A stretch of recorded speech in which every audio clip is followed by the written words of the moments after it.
six rep.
Hello, hello.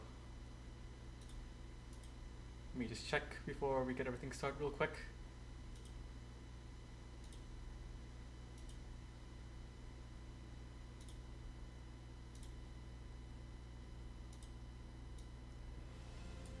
Okay, here we go. Perfect. Hello, everyone. So, welcome to the Standard Tournament. The tournament of people who is bored of seeing 2-3 tanks and a healer and double guard breaks in the game. Yay! So I am your host for this evening. My name is Reynus, as many of you would know, and I'm very excited to bring you guys this tournament tonight. So before we get everything started, I would like to introduce some of the people who have helped this tournament work. So for the guild sponsors, I'd like to thank Yuki Ozora and Sparrowhawk for their generosity of both the minions and the guild that they have given us for the tournament. As for the artists that helped with the opening screen and the assets, I'd like to thank @LadyLoga on Twitter for doing the job arts, which you can download for free on their Ko-fi. And I would like to thank @Shinoya on Twitter as well for helping animate everything. Her commission is open right now, so if you do want to get some art, feel free to go commission her. And for the stream overlay, I would thank Pio for helping me, or well, rather than allowing me to use this asset with them. And of course, this tournament will never happen if it's not for the PF staffs, which are Tamari Anon, Alice Schuberg, Toshio Goblin, who unfortunately could not make it today, and UC. And lastly, the people who you guys will be hearing their voice the most tonight would be our commentators. Best Teammaker and Amadeus Leinhardt. So, welcome you guys. Thanks for having us, Reina. Of course, of course. Thank you very much. All right. I'm very excited to be here. Always fun to come by for a nice little PvP tournament. Crystal and Conflict here. How you doing, Amadeus? All good here. Really excited for this kind of tournament. As Reina said, I'm pretty sure quite a lot of us have had fatigue from seeing the current meta. So Reina's Standard Tournament, super down for it. We all need a little rest, as we say. So we got super go excited. back to Endwalker. We want to go back to Endwalker meta. 100%. All right. I do see that our two teams are slowly getting ready. We're waiting for Mia Moon to decide which job they want to do. It looks like. Other than that, a nice little lovely bout of Standard today. For those who are wondering, it is the 1 tank, 1 healer, triple DPS. So seeing a little bit more, less tanky stall meta comps that we're used to in this past year of Dawn Trail PvP. For today's matchup that we are host Small Blood, Terrell Belv, Finch Curador, Azar Kavet, Jahidi Apophis, Death Reaps, and Mio Moon, and I do see on the roster as well Kyrie Room. Meanwhile, they'll be playing against Valiance. We got Sir Oswald, Alana Mistranquil, Udoku Tosho, Nora Lisa Auburn, Rinyan Embersong, and Dandelion. And oh man, I'm very happy to see Valiance make a nice little comeback here. We see some of their original members, Sir Oswald and Rinyan, making a comeback here with some new team members there. So I'm very excited to see how far they go. Yeah, a really interesting part about this particular matchup between the two teams is that we have two really impressive Black Mage specialists in the form of Finch Corridor and Rinyan Embersong. I'm very excited to see how that's going to be playing out during the scrims overall. Just like overall, I really think that like for this tournament, we're going to see some really unique compositions. We're going to see some really unique, players like specialists, and more importantly, we're going to have a fantastic time not having to worry about too much about the current meta. So this will make for very interesting off meta picks, really interesting, approaches to how to go into these fights. So this is going to be, I would say, one of the more exciting tournaments that I've been kind of salivating over for last couple of weeks once I found out it was happening. Yeah, it's very nice. You're talking about both Finch and Rinyan. It's very nice to see them back on their Black Mages for now. I know over the last year we've seen them some stints on the Sage, as the Sage has become extremely popular meta-wise due to just burst damage is just insane lately. But looks like we're gonna go to the original burst mage that was Black Mage, and I'm very excited to see because especially in Dawn Trail, it is just a turret, and if you let that turret go, it will murder the entire team.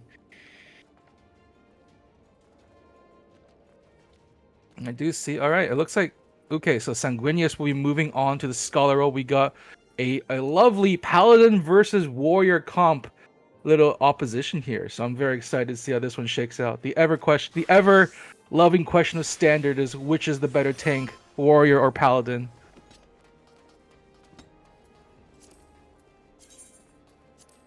All right, looks like both sides are ready to go as well. Mia Moon on their Dragoon.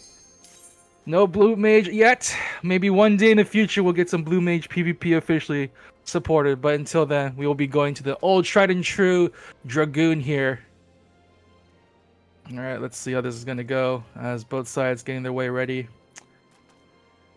I think it'd be very interesting to see how they deal with the Dancer. What do you think? Well, generally Dancer is, if you keep a good eye on it, you can typically try to predict the movement here, but if Dancer has enough support to really just get in there, get protected, then that's going to be like the hardest part, right? Because you're going to have to really whittle down the rest of the team before you deal with a Dancer. And so that's why I would definitely assume that help kind of like push for having the Paladin on field simply because, now the dancer can move forward, use their dance LB when they see fit and get covered as necessary on demand. So the tough part's going to be handling that particular aspect before even attempting to look at the dancer. But we do have 2 guard cracks, semi-guard cracks in this case. We have the Scholar guard crack that can handle that, and we also have the Warrior LB that can also remove the ability to guard. So maybe, just maybe with those 2, they can actually not have to worry about it too much. They do have to be a little bit careful because dancers, contra dancer just works extremely well in large group situations. So Chillin' Time would have to make sure they don't end up like very much grouped up. They're going to be wanting to chase the enemy as much as they can, especially with their very aggressive lineup. But they still have to be careful whenever the dancer has their limit break up. The contra dancer will come on in and swing in for a counterattack. But here we go on to the site of Palestra as we start our very first game of the Standard CC tourney. Chillin' Time versus Valiance here. And ready, we're going to jump on in right now. Big dive from Kyrie Rune. Oh my goodness. Very big disruption Kyrie coming Rune from getting Chillin' Time. countersent finally. They are running back now. Hopefully able to get the pot on the stairs. No, actually stolen by Udoku Tosho. Just steals it right out of the grasp, and big swing going the way of Valiance right now. Get ready getting the tank down, and now they're going to look for more as they slowly push this thing down, and they're all trying their best to just take on the point. Miu Moon doing their best, trying to stall things out, but it's going to be sitting in front of the dancer, just stacking up stacks right on top of them. They're down. Pepsi-Cola picks up the kill. Looks like on the other front, we have the speed lane. Sir Oswald being chased down and locked down. Unfortunately, not able to escape here, but we do see another trade-off in Sanguinius Smallblood. They get at least one down on the side of Valiance, but Valiance are still pushing. Oh, just using their LB and dying right out. Unfortunately, not able to get the full value out of that. We do see that Dancer LB is now live, and we have the Ninja trying to survive themselves, not able to really get away. Udoku Toshu now on guard, Lethargy wearing off of them, and the Dancer LB not going live. Oh, here we go. Pepsi-Cola just launched the final dance. Getting the kill. Another kill, one after another. This dancer's going on a rampage right now. Looking for more. They're trying to go on the point. Kyrie Rune stuck in shield for the time being. Doing their best to try to get away. Does get the ground pot. And is slowly going to be able to get away. But still surrounded. Has to be careful. Able to back out. No, not quite able to jump on in. Seitan Tenshu. We do see trying to set up for the next follow-up. They aren't able to get a second one popping off. So we do see that the Lethargy goes on Udoku to prevent any further damage on their end. We do see Dragoon up in the air, landing down, not really having that full impact just yet. Oh, they protected. Very nice.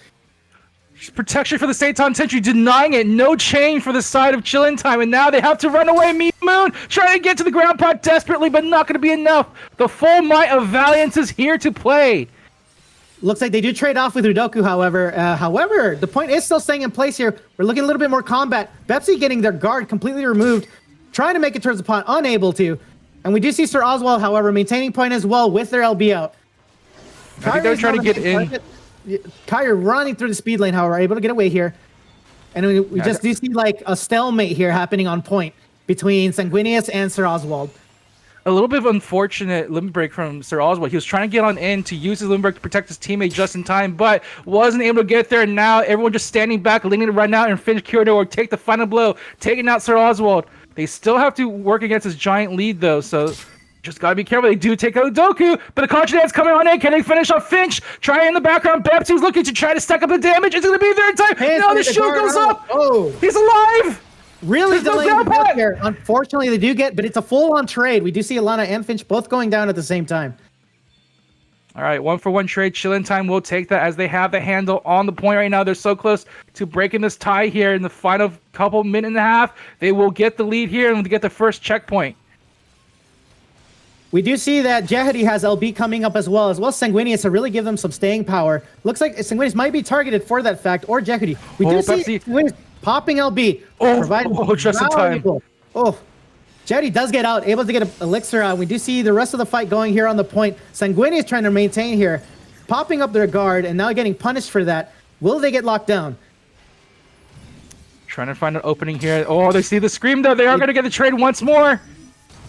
And Udoku Toshu lands the Seitan Tenshu, getting one. Can they find another? But Miu Moon takes one out. And now Udoku's going to go down. No chain for him. It's only two left on the side of Valiance. They're going to try to get out as much as they can. Try to delay things as much as possible. Pepsi-Cola going to get called out. The entirety of Chillin' Time on top of this poor dancer. And now they see Chillin' Oswald! really pushing that advantage here as the point is resetting back to the 0. However, Chillin' Time's more focused on being able to create more of a stagger, allowing them, playing within the time and playing within the lead that they've already established. We do see that Lana has an LB coming up and Bepsi's LB as well coming up very shortly. Hopefully they can combine something between the two, either White Mage or Black Mage or Dancer and all three to really make something happen here before they run it into an overtime. Oh, they have the lead though. They can play this one very carefully right now. As again, here they go, walking off 4. They already broken the checkpoint. Very big lead for the side of Chillin' Time. Can they get anything else? They find Alana. Oh, again losing the limit break. They do lose Sanguinius in the trade-off, though. It's now a matter of how that dance plays out. We do see that break shields. 4 people are caught in. The focus on Kyrie Rune. We do see that that is a confirmed kill over there. Sir Oswald's LB ready to go. He's going to hold on point. Let's see if he pops that off or they're able to remove him before he gets it off. Oh, he's playing very patiently here. They know they have a bit of a numbers advantage here. They get Jehuti as well. It looks like they're going to try to do this as much as they can. Looks like Finch is going to go for the sack here. Try and delay things out as much as possible. Let the rest of the team spawn back in. They do have lead right now, so they have the defensive advantage here. Just hold on to this corner. A very dangerous corner for Valiant to have to play around. Not only do they have to go there, they have to break checkpoint as well. Plenty of time for them to work as the rest of the limit breaks are soon coming online. But Sir Oswald still has phalanx at the ready. We do see the turner now being turned, and we have several LBs online. Chillin' Time is really going to have to be a little careful here with how they kind of sparse this out. But we do see that Sir Oswald has used their LB, providing some getting before they can even LB. That is so powerful. Bepsi Cola is coming live very shortly. If they can get anything popping off with that Dancer LB. Oh, that was almost another link on Kyrie there, but not going to be enough. They do have the Scream, and now they're jumping into the air. It's going to be enough damage. No, Doku jumps out just in time. Before there's a Contra Dance on the point as well. Catches Sanguinius. Caught. Killed. And we do see that Oswald, however, is really low on resources and HP. Are they able to remove on field? No. He's actually able to slowly inch his way towards speed lane. This might be the chance he needs to get out. Yes, he does. Oh my god, this Dancer's just going on the tear right now. Bepsico making sure he's in everyone's faces at the moment. Now it's going to be Fish Curie all alone by himself. He is stuck in shield, but the stacks are gaining on him very slowly. He's trying his best to survive as much as he can. Gets the high fire. It's going to be enough. No, it's not. Bepsico once again picked up the kill, and now they're going to stare at Jehuti. Jehuti now going to try to delay things as much as they can. Sanguinius pops the buffs as much as possible, try to keep the team alive. They do get one, but it's going to be a trade once more. 2 people burning guards, Kyrie and Sanguinius. Let's see who goes here. Looks like the main target being Kyrie Rune. Kyrie trying to make their way, unfortunately not able to get away. We have Neo Moon and Sanguinius are the only 2 last ones standing. However, just the oppressive Black Mage damage just really ticking away and really not able to get any footing here. They really need to try to focus on trying to stabilize once more before they send on anything else. Unfortunately, Sanguinius removed off field. We do see that Finch is here with Wreath of Ice, but he gets danced once again, locked down. However, are they able to convert into a kill? No, Finch surviving so far, but unfortunately gets traded off with an LB. Jody not really able to follow up in this regard, getting Shield Smite, and then immediately removed. Kyrie being the last one standing, unfortunately not able to really withstand all this damage coming their way. Their guard wearing down, and unfortunately this will bring a wrap to the match. Valiant's holding on strong all the way to the end, racking up the kills left and right. Renia and Bepsi going on a freaking tear. Look at that. Oh man, I think the goal now is just to let your Black Mage do their thing and they will deliver you the damage. You know, very, very fantastic plays here. Black Mage being just such a very interesting, all-rounder class at this point with so much tools ahead of them, in regards to mitigation, in regards to self-sustain. But really, really watching both Black Mages just punishing each other, it's really, really fantastic to see, especially in regards to just what the difference here between both comps is, just how the support setup is and how the setup of being able to maintain that aggressive tempo once it gets established. It doesn't feel like they're prepared for all the CC coming out from the entirety of Valiance, because you have the Ninja Stun, you have Paladin Stun, you have Freeze, you have the Contra Dance from the Dancer, and you have the Limit Break and Polymorph. There is so much crowd control on their side that they have to worry about, and they don't have a big crowd control on their side to work with either. So again, they have to be very careful when playing against Pepsi Cola. Every time he gets the contra dance up and ready, he is always dancing up to your face to get a full value from that limit break as much as possible. All right, now we have the next map coming up, which was chosen for Red Sands. Now, for those tuning in and not too familiar with Red Sands being a much larger map, so not as bad as Pelicer in this case, but we do have several mechanics in place, such as the Oasis that provides regen, and as well as other map mechanics such as Lunar Tender, Cactuar, and Antlion. Anything that can really affect things that will kind of add a little wrench of chaos if people are not too careful on the map. Everyone's praying for that Lunar Tender buff. When you get that lead and you get the Lunar Tender just right, it's just, all right, it's over then, ladies and gentlemen. So I do know that like a lot of this map has been decided about who actually takes control of the central point. You see a lot of teams like to go in and rush on in, try to get a better position and just force the enemy out, and allow them to fight in the more open area near the capture zone. So it'll be very interesting to see if either team's gonna rush towards the center as fast as possible, who's gonna try to take control of it as soon as they can. Both sides look now opening, both teams rushing towards the Oasis to get that regen buff to kind of hold them with a minor sustain as they make their way towards the middle. Who was slightly slower. Yeah. We don't see a lot of variation here, however. We do see kind of what's happening in the middle. We do see some damage going up, but nothing too major happening in terms. Oh, we do see a trade-off here. Udoku now being sent. Kyrie trying to send as well. Udoku getting covered by Sir Oswald. Kyrie, however, on the other hand, is still being pressured out. Let's see if they can make their way out. Oh my god, Pepsi's chasing. Oh, there it is! No protection on the side of Chillin' Time to help their poor warrior. Unfortunately, it's between Finch. Finch now being taken down. Sanguinius and crew probably needing to back up here or dying on point. Miyu Moon opting to stay on point as the last one standing to kind of buy some precious time for the rest of the team to back off. Very big. This is going to be a nice opening point for Valiants right now. They're going to even grab a nice bonus Oasis buff for themselves as well, just to keep themselves sustained. We do see Sanguinius kind of moving forward, almost kind of faking them out as if they were going to go on point. Now just staying on the speed lane. We do see them playing back hard. We do see Antlion mechanic happening on point. We see that Alana is able to make it off. Everyone's safe in this regard. However, the fight being taken to the 100, we do see quite a lot of things going here. Radiant having their guard broken. However, they are able to get covered by Sir Oswald. Sir Oswald is there, protect his teammates no matter the situation. Now the contra dance coming on just in time. They catch so many people. They want to go for Miyu Moon, trying to get the damage on top of them. Oh, that's so good.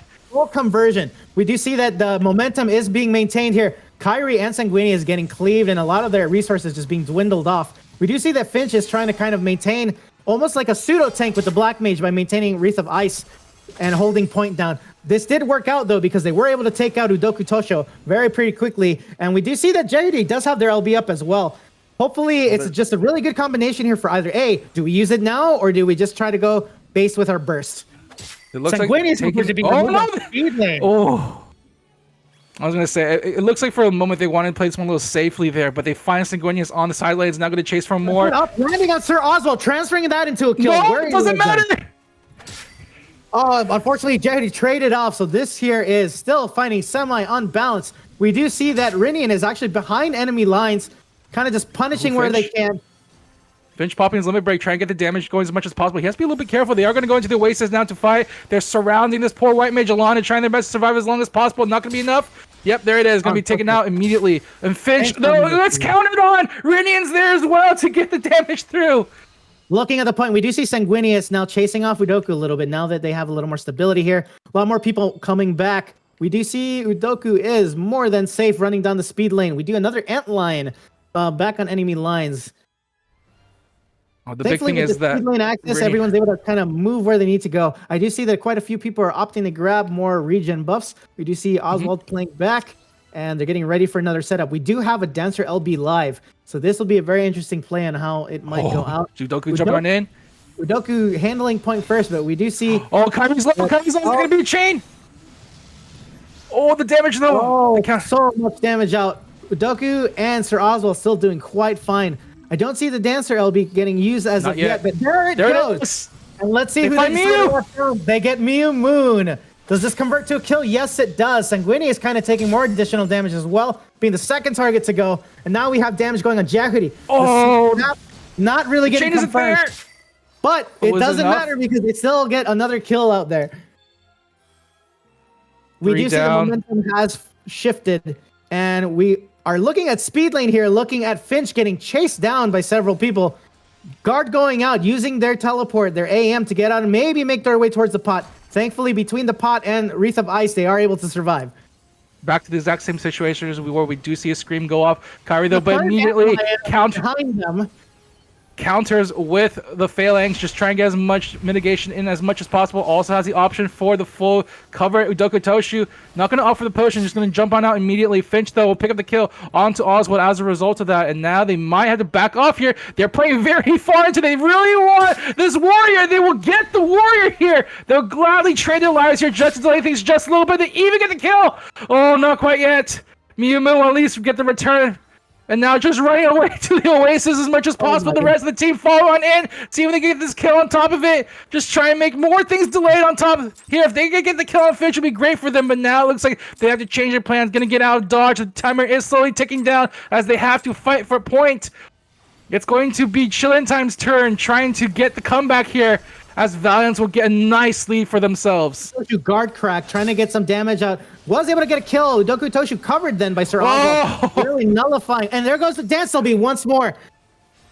Several people locked down. The Mew Moon. Oh, it's actually Sanguinius that goes down first. Kyrie and Mew both getting cleaved here. So Mew dropping next. Oh my goodness. Kyrie ruining guard with no resources, unable to really make their way out, being the next kill here, and Jehudi last one standing. Finch, unfortunately, just coming back, not able to really cross that distance. One of the real tough parts about Red Sands. The control coming out from Valiance is just top-notch throughout this entire game. And as you can see here, Valiance will take it 2-0. Is it 2-0? Is it best of 5 or best of 3? I never asked. It's best of 3. You know? Best of 3. All right, best of 3. You, all right, cool. And with that, Valiance, a nice cut, making a nice splash back into the scene, taking it 2-0 over Chillin' Time. Really well done. You know, really, really tough when, like, while they did have the guard crack available, I mean, it was just completely nullified by the fact that they had a paladin ready just to cover, like, when needed, right? So, like, they probably would have had much better luck had they just waited to force out the paladin cover and then using that to kind of turn on paladin. But unfortunately, it didn't happen. And in this case, like, a lot of the times a guard was cracked, paladin was right on top of it, ensuring that nothing happened to the individual. I mean, I was just saying before, like, they don't really have a lot against all the CC that was coming out at them towards Valiance. The amount of control that Valiance exerted onto them was just insane. You saw Bepsi just all over the enemy team and landing every single contra dance, almost all of them converting to a kill, and it was just excellent every single time he got that popped off. Yeah, no, really, really showing the oppressive power of Dancer. You know, it's one of those classes I truly feel that, you know, pretty higher skill ceiling in comparison to other classes, but truly a show of what it can do. All right, and with that, we're going to be waiting for our next match here. It's going to be Comp 2 versus the winners of the Pumpers versus Chibi Fire. Chibi Fire having previously won the PvP Princess Invitational event a couple weeks ago, I believe. Really strong on them. You know, Chibi Fire having been a composition of people who have played for quite some time, and as well as some newcomers on the field. It's really impressive to see just how much work and how far they've actually come at this point. And I think it's like, I want to say it's one of the few teams that definitely still has the machinist in their back pocket with Valentia in that team. So I don't know if they have been running Valentia on the machinist lately, but I mean, hey, anything's possible here in this event anyways. Standard event, yes. Right? Once again, the Reina standard tourney, because we all need a little rest from the current meta. We're tired of the triple tank, double healer. Oh, man. But with that, I'm very curious to see it. And then we have Comp 2 to talk about as well. I want to just quickly introduce them since we are going to be seeing them next. We have Buzzy Wuzzy, Ellie Meeps, I Sense You, Tomokote, Mida Uvu, Shiki Ryugi, and Fortune Days. So really, it's Senbon Zakura cross Big 2, basically. And that's really insane team right there. Really looking forward to seeing what they can do. And on the opposite end, we did speak about Chibi Fire, but to formally introduce them, we have Chibi Fire holding Peregrine Loft, Azrael Grandeur, Mikchal Yusi, Churu, Yuto, Ichika, and Vlentia. Oh, did Chibi Fire win? I hope so. If not, the other team that they are facing is in regard to the Pumpers, who is Sen Noodle, Sungyu, Xiao Baobao, Orpheus Lane, and Key Left. Now, what's going to be really interesting here is both teams not really having that kind of like footing or establishment against like teams like Comp 2. Like, I honestly, my prediction here is that it is going to be a bit slightly one-sided. However, anything can happen with these comps, but I do have to say that the roster that is available to Comp 2, these are players that have had complete overall like oppressive control in several tournaments. And not only that, they have a very good mastery of like any class they touch almost. Like they're pretty much any class gets picked up, it's oppressive. It's crazy to watch. It's insane. Like they have like the synced burst, and then even when you're like, okay, they use their burst, we're safe. No, they still have something left to give, and someone else drops like a fly. I think it's just really funny because I believe Buzzy Wuzzy, Ellie Mutes, and I Sense You are the 3 tank players of Senbon Sakura. So seeing them like, all right, who's gonna play tank for this one? Is it gonna be you, me, or that guy? Which one of us three? Let's roll and see who gets to be tank today. do we want Dark Knight tank? Do we want the Paladin tank? Do we want Gunbreaker? Who do we want, guys?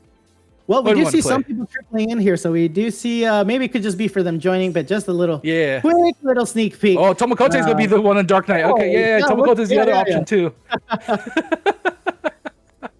Now, if we are sticking with this comp that we are getting a little sneak preview of, we do see that it's a Pictomancer, Scholar, Dragoon, Dark Knight, and Bard. This really being, something really fantastic, simply being that you have the guard crack from Scholar, you have 2 forms of heal downs, you have a way to delete MP, you have some sustain and some really good strong damage. Simply from Picto, Dragoon, and Bard, that's a really big trio of damage for sure.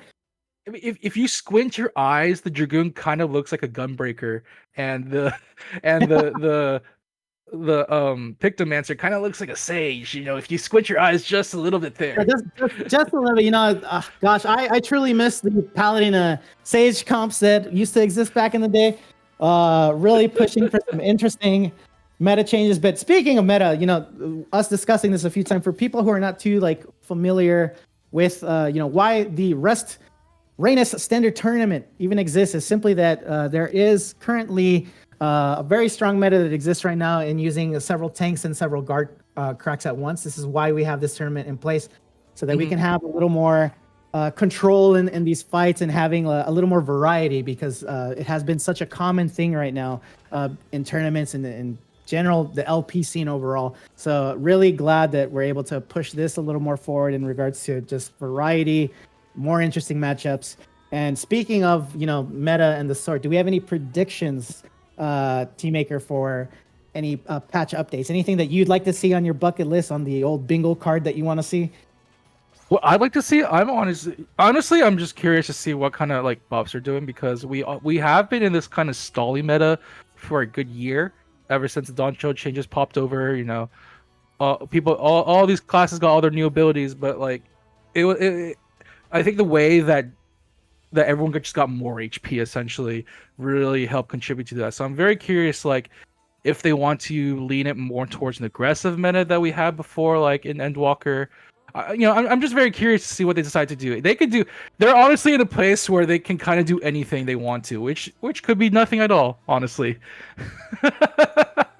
Knowing how slow some of these changes happen, A special spot on my bingo card for the 4th Rough Divide for Gunbreaker. That's my prediction. See, the real question is, does Yoshi P want to see triple tank double healers at CCRC? Since those are going to be coming up very soon. CCRC, Teammaker, you making your way down there for FanFest? Could not get tickets, unfortunately. Well, you heard it here, folks. If anyone has a ticket available, you're trying to get held off here, our friend Teammaker could definitely use one, so let us know. I'll scream into the mic live in the audience, from the audience. I commentate. You're like, yo, shut that guy up in the crowd. What's he doing there? All right, it does look like, it's going to be the Pumpers.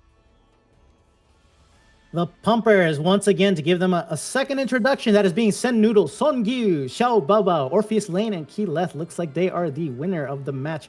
Chibi Fire moving over to the losers bracket, but not really a loser in anyone's eyes because I think with this tournament we're all winners today.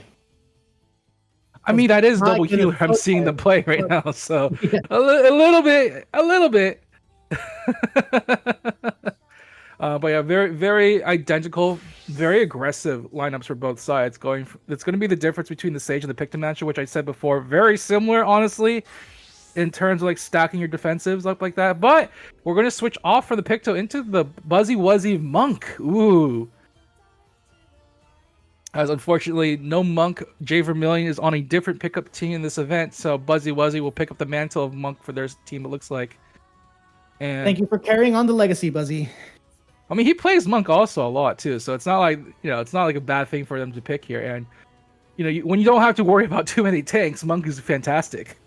Oh, absolutely, 100%. The ability just to lock down a target without even worrying about it, giving it a second thought. It's truly just such a strong LB, and the way it can be played at range, right? Like that is what really sells it for me. This is also a very CC light setup from both sides too. There's not really any hard stuns other than Monk's Medio. I mean, I'm seeing double Bard, which is probably going to change. But no, I welcome our new 2-Bard meta. Absolutely. Are we ready for the double Bard meta? Just like, you just have limit break every single second now. Everyone has limit break. Limit break for you. Now, aside from the limit break generation, we also do have the MP delete from that limit break. I'm very curious how that's going to kind of get like used. Is it going to try to like force someone out so that you can get a kill, or is it going to just be used to help confirm the kill? So that's gonna help really determine like who ends up winning those matchups. It doesn't feel like it's made that much difference in this late of the meta, especially since it's mostly been an all support meta between tanks and healers. And yeah. So I don't know, but I think in a situation where it's a standard format like this, where you do have DPS, I think having that to just drain them before they can recuperate or cleanse is actually pretty nice. I am curious what the switch off is going to be on the side of the Pumpers, because they do have a lot of options here. Are they playing with Xiao Baobao? Okay, so Xiao Baobao is going to be on the Scholar, and it looks like we have Picto. Okay. So we have a nice little Choco Bastion for them. Just protect themselves a little bit. Some stuns coming in from the Cat Paw. The good, I think, cat motif? I forgot what motif that was called. One of the motifs that does stun. It was either Moogle or the Cat Claw. I forget which one does the stun. But at least they have some form of CC there. Very strong damage output every time they have their lasers ready to go. So all in all, we're just double checking now if everyone is prepared to go. Once again, we will be starting on Palystra, the most balanced map that we have available to us at this time, just to get the show started. And then once we go from that match, it'll be loser's choice as to where we go. It could be anyone's game. I see everyone's still deciding what they want to play. Double Dark Knight. Double Dark Knight. Wait, are we actually? Wait. It could be a thing. Okay, go back to Dracoon. Hold on. Wait. No one wants to see Double Dark Knight. Just imagine being chased by 2 Dark Knights. Holy crap, that's like the scariest crap ever. The legendary double plunge. Get off me! No, stop chasing me! Alright. I do like Comp 2's situation a little bit better. They have a very scary burst situation in the form of Meteor. They just guard crack somebody, send in the Meteor for extra damage after that. Ooh, that's gonna be a little scary. The anticipation is real, and wow, really big style points. It's Tomo really locking that outfit in there. I'm very impressed with it. Sun Noodles with the DMV post. Shame. Well, at this rate, I think they might be having to apply for the real ID. It's a big thing if we have to ensure that we all have our travel plans ready for FanFest. Look, Yoshi P has finally given us free glam for everybody. At the very least, PvPers, make your portrait look awesome now. You have no reason not to make it awesome. I swear, if I see a DMV during any PvP event commentate, I will call you out so hard. You have 3 weeks until then. All right, the gates opening, both teams rushing their way towards the steps. What will happen? Will it be a slow footsie game or full-on aggro? We do see that Tomo kind of already pre-shielding themselves, getting ready. We see Expedience coming out, but no real combat starting as of yet. Yep, we just see Comp2 is a very aggressive team too, so if they play too far back, they might be in danger already. The Dark Knight's going to jump on top of each other, just poking at each other just a little bit, get the initial guards out of the way so they can do some real damage on the back lines. We do see Payon already getting used, but Orpheus unfortunately getting just taken out. We do see that the combat is still kind of maintaining here. No backoffs as of quite yet. Middle of Vu just jumping in, trying to take out Noodles. Noodles trying to make their way back to the pot, but unfortunately just get caught out, unable to really make it there. We do see Point is now having a stalemate between Xiao Baobao and Ice, but everyone now collapsing on Xiao. Xiao popping up their guard and just getting removed right out. Yeah, again, the slow walk up from Tomokote. This Dark Knight has been a serious problem for people here, and right now they're showing off why the Dark Knight has been such an aggressive pick in this meta right now, and they're looking for more. It looks like just already jumping on ahead, trying to find any more victims for this Dark Sword. Alright, guys, holy crap! All send Noodles again being marked with the plunge being the next target to go. We do see they are being sent out. We do see the amplification going on. They are not able to make it to the pot. We do see Point already inching deadly close to 94.1%. We do see a countersend going out. However, no real damage has been locked out. We do see Key landing on the ground. Both Dragoons actually landing and not really able to make much impact. Key now in guard and plunge, not able to really do anything but make their way towards Point. Sungyu being the last man standing here. Oh man, it just feels like they're so separated. They can't do anything. Oh my god, that was it. Comp2 with the first game already in the books here. Yeah, Comp2 once again really showing their mastery of classes in general and just the functionality of how they're able to synergize. Really cleaned things up and really just oppressive tempo. Just they could not get any play together whatsoever. I feel like every single moment they were just separated from each other and just could not get any sort of coordination down entirely at all, and allowed Comp2 to just run rampant across all of them. It feels like the individual skill and damage output is starting to show a little bit here right now, as this team is just like it's not like they're doing any big burst plays either. It's just, oh, they're chasing this one guy down and he's already losing HP. And the real rough part is that Dark Knight being removed so quickly in the beginning. Yeah, they immediately saw Orpheus and just did their best to just poke at him over and over again, get all the defenses out of the way, and just continually send damage towards this poor Dark Knight. And just like that, the rest of the team kind of had to scatter. All right, and we have the second map locked in. Being decided on is Red Sands. We're going back to the Red Sands once again. Oh, quick withdrawal here. Are there any changes to composition? We're checking that real quick. We do see that Middle of Vu has now swapped over to a Ninja. I think that's a very nice call for this one, especially since if you get, especially like a heat wave, the damage ticks just allows Seitan Tenchi to just be much more effective. And I think they're at the point they don't really need to worry about burst damage either. They're just winning fights outright. So they're switching on over to the Ninja, just a little bit more controlled damage, but a very easy instant kill for them to chain into.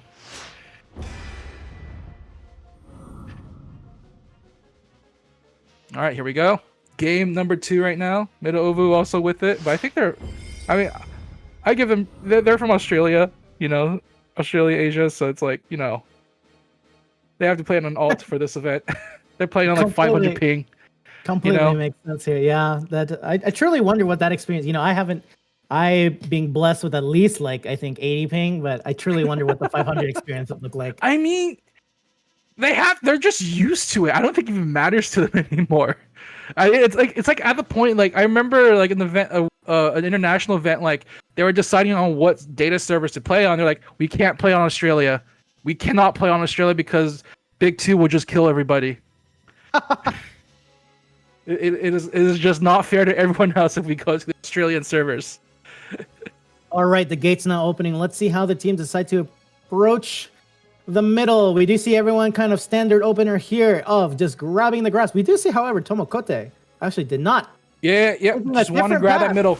I said it before, they getting the middle part is so important here. Lock out this choke point, make it hard again. Orpheus just Orpheus once again removed from a crack, removed off the field. Buzzy Wuzzy actually getting counter sent, however, and removed. Good trade. Yep, they are slowly getting backwards. They're not getting chased out by Comp2, and they were able to finally pick a nice counter kill there. A very big one too. Just delays the meteor drive just a little bit, and that's also a lot of the physical damage up front as well.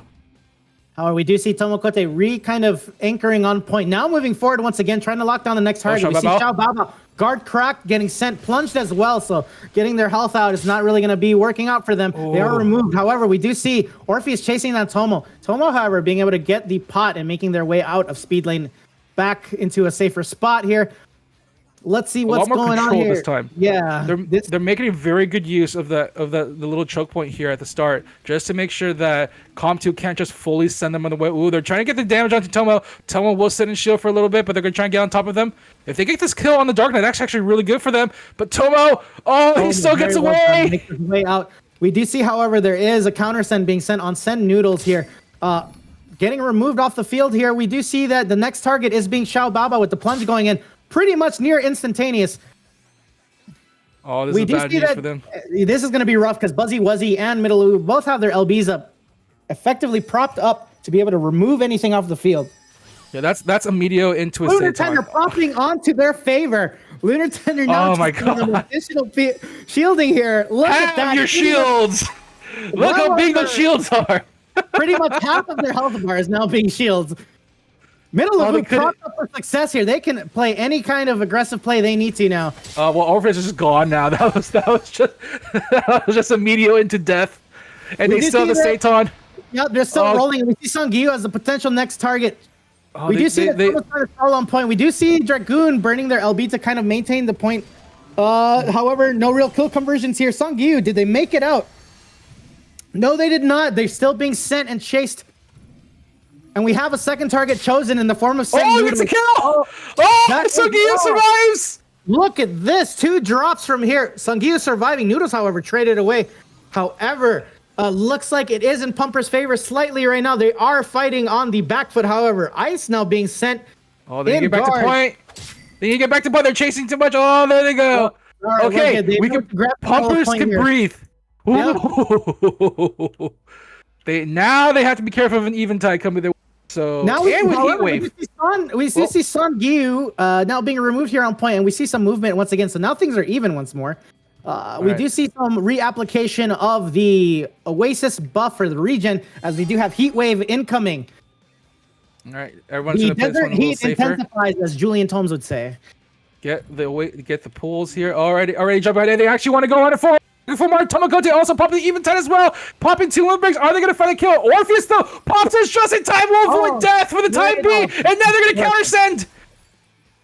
We do see the counter sends happening. We don't really see any kill conversions though. Buzzy Wuzzy with really low resources though being sent and removed off the field. Sungyu, however, now being the trade target. They do have Payon running, but we do have the middle of Booz LB just snapping them out of existence, Thanos style. And let's see if they are able to get a secondary pick here. We do see guards go out in form of the pick though, and we also have Xiao Bao as a potential target. Plunge going on Xiao. They are fighting even still, so this could be anyone's game. Ice being sent, however, due to the low resources. We do see that Ice is able to make it to speed lane, but there's so many limit break threats. They have to be very careful. Tomokote just trying to man the field here, making sure they get past that choke point once more. Pumper still in the game, but it's still a very dangerous point. We only have 40 seconds left. Chocobash going to be dropped pretty early. Yeah, that's a very interesting move, but maybe it could be used as pressure just to get them to back off a little further, get a little more breathing room. We don't really see Comp 2 kind of reconvening quite yet. Middle of kind of touching the point and kind of playing a footsie game with it, but no real major kill-offs yet. Perhaps they're just waiting the time to get their Monk LB. But we still have one very good defensive LB in form of Xiao Bao Bao, and we have a very offensive LB in form of Key. So let's see what ends up happening between the usage of that. Buzzy's I just played from behind, interestingly, too. He's flanking them from behind. Is it going to result in anything? Here we go. The bios is going on. They get the kill. Is getting removed. We do see Ice and Xiao kind of having a duel on point as scholars. However, now we see the teams moving in. Ice going into guard and making their way off. Tomo having They're LB. trying- The perfect They position see to really Ice. stay here. No, Ice gets away Ice still. does make it out. We do see the point kind of moving still between two people here, so it's either going to be a collapse or keep pushing forward. We do see the collapse. It's on Key. Key, unfortunately, not really able to do much within that guard, and the match ends. Ooh, a very good attempt by the Pumpers there, but Comp 2. Oh man, they're looking scary right now. They certainly are propped up at very oppressive tempo, very very solid plays, and they're making adjustments based on map. They're making adjustments based on what they have and what they're looking at. So very very good control here. Just very impressively also just holding the ground as well. Even when they were down numbers, normally most teams, we have this giant 99% lead, we can just sit back. But they're just playing way up front, way in their faces still. Even as the Pumpers got just a little bit of advantage here, but just wasn't enough. And Comp 2 very able to take that game number 2 and take the set over the Pumpers. So impressive overall. And then I believe we'll be moving on to match 3 soon, which will be a very interesting setup because we don't have just a direct winner. We'll be watching, I believe it's between who the winner is between Cheating Hitters and Meow Meow Pow Pow, if my memory serves in regards to their game. Looking at the bracket, it does look like Cheating Hitters did take the win over Meow Meow Pow Pow. So they're one of the confirmed people in the bracket. So far, we're going to be watching next, but we are waiting for the results between 86 Sunny and Battlebred. I mean, Cheats and Hitters, man, this team has been around for so long, and they're still propping up numbers like crazy. They are like right up there at the top every single time, and it's just nuts how consistent they've been. And to really quickly introduce them to everybody right now, we have Koyaki Nishimon, Kuina Kagetsu, Sylvie-chan, Sarah Vigar, and Nobi. That's my boy Nobi, creator of the Nobi system, a very patented and most well-respected form of swapping between a point on and off when in overtime. Thank you so much, Nobi, for your contribution to this community. All right. Yeah, very very strong team. A very good standard team, but for sure as well. Sarah Vigar on tank, Sylvie on healer, and Koyaki, Kuina, and Nobi on the DPS respectively, usually. So this is a team that was built for standard, to be very honest. I think if they have a certain style that they always go. It does look like we have our actual other team though. 86 Sunny. Who's on this team, Amadeus? So 86 Sunny comprises of Gojo-san, Jay Vermilion, Crow Meow, Emmy Meow, a lot of Meow, I'm Dead, and Neodymium. This is another very scary composition right now as well. It's led by everyone's favorite Jay Vermilion and Gojo as well. Gojo, I think he's been on every single team I've seen, honestly. And he is the perennial pickup, but he's also really damn good at this game, in every single role he touches. Well, it is definitely said that he has the 6 eyes, so I definitely see him everywhere. That's one big thing for Gojo-san over here. I am very interested to see kind of overall how they will approach this, because we do see that we now have a setup of sneak preview, at least, of a Dark Knight and a Scholar on one team and a Paladin on the other with a White Mage supporting them. They also do have Bards out on the field between both teams. We'll see if this is what gets locked in. We're going in with our ready check. All in all, I'm very very excited to see what this matchup's going to be. These are two very strong teams, pretty much on equal levels. And as well, a big shout out to Neodymium. His arms are number 1, as they like to say. His eyes are number 1. He is Neodymium. He's number 1. So we'll see if he can really maintain that number 1 status and put some pressure on the Cheating Hitters. I'm very curious. We have a slight comp switch up here. So Sarah is Garfield Prime on their side, as you can see, and they're playing Monk. They have Sylvie on the tank. They're gonna have Koyaki on the White Mage. A little sad, no Samurai for this set for the time being, but I think that's fine. I'm assuming that's Kuina, or I don't know if it's Pio or Kuina there playing as well on the Bard either. Hopefully someone will let me know who that is. But in any case, the two Paladin comp showing itself. Very rare thing. Could you imagine all the covers? Oh my god, that's insane. Oh, like looks like we had some adjustments here. These are going to be some very interesting matchups. I'm very curious just to see if they are how they will be playing. Between like Monk and Paladin. Monk, having that Paladin cover is one way to truly guarantee that the Monk gets out every time. And they do have the option of White Mage Laser, a tried and true combination of Monk White Mage. Very very popular combination for a good reason. Very consistent, very easy to land all your hits, land your meteos very easily, get the stuns from the White Mage Limit Break, and protect your aggressive Monk as well. But this is 86 Sunny they are playing against. They are a very powerful pickup team as well. So we're going to see if the cheating hitters have what it takes to crack on through this composition.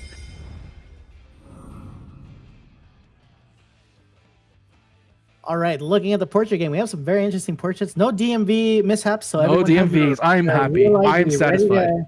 Ready to approach the TSA come FanFest time. This passes the BTM test. All right, Jay Vermillion will be on. Okay, so Jay Vermillion will be on the Pictomancer, it looks like. So just providing that extra protection with the backline damage as well. Gojo also on Bard. Okay, this is interesting because usually I see Gojo on more melee oriented. Yeah. Yeah. Or sometimes he'll be on Dancer. Basically, he's usually in people's faces, but he's gonna play this one probably a little bit back. It looks like. Unless we see the legend of the melee bard. The melee bard, yeah. I mean, they are continually nerfing that silence every single time. Just making that range even shorter and shorter because eventually it'll be a melee hit. So it's just gonna be just stabbing you with an arrow. Right off the bat, we do see shields. Oh my god! Instant delete on Garfield Prime. No covers there at all. Yeah, no cover able to kind of have. And now they're actually pushing more aggressively towards them. We see Koyaki under Payon making their way back. Nobi potentially being the target here with the plunge active. We do see that both guards from Koyaki and Nobi have been washed out here. Nobi getting silenced and followed up upon. Can Nobi escape with the dash, able to get a pot? However, the damage still coming their way, not able to make it to the second pot. Again, we're seeing another similar situation where the team is just running all over them, kind of scattering them at several points. And right now, the focus on both the Paladin and the Monk was just crazy, and they're looking for some more as well. Just trying to whittle down the resources, separate them as much as they can so they can't play together. And already, Sylvian on the other side can't protect their teammates. Koyaki's already dead. We do see Sylvian going into guard. However, that does not really help them as Chainstrat goes on top of them. They are going to still continuously be sent here. Plunge cover gone. And the point is just moving, crossing the 90% here. We do see that now we have some sort of stalls. POR field kind of really trying to help them out here. Oh my god. Oh my god. And Sylvia is so far away. That's the next target removed from a guard crack, and the point now touching 96.4%. Nobi trying to hold the fort, but getting killed. Koyaki, last person standing. However, having a plunge and their guard gone, it gets removed from a Dragoon OB. Right on. That was disgusting. that was very oppressive, and it really definitely shows, like the power of some of the current meta pieces that the rings of power, if you even want to call them. We have the Dark Knight and the Scholar, just so much oppressiveness. You can't heal, you can't guard, right? It's so difficult to deal with. I think the thing that that stood out to me was just Sylvie. They've isolated that poor Paladin every single chance they got and could not get in a good position to give cover.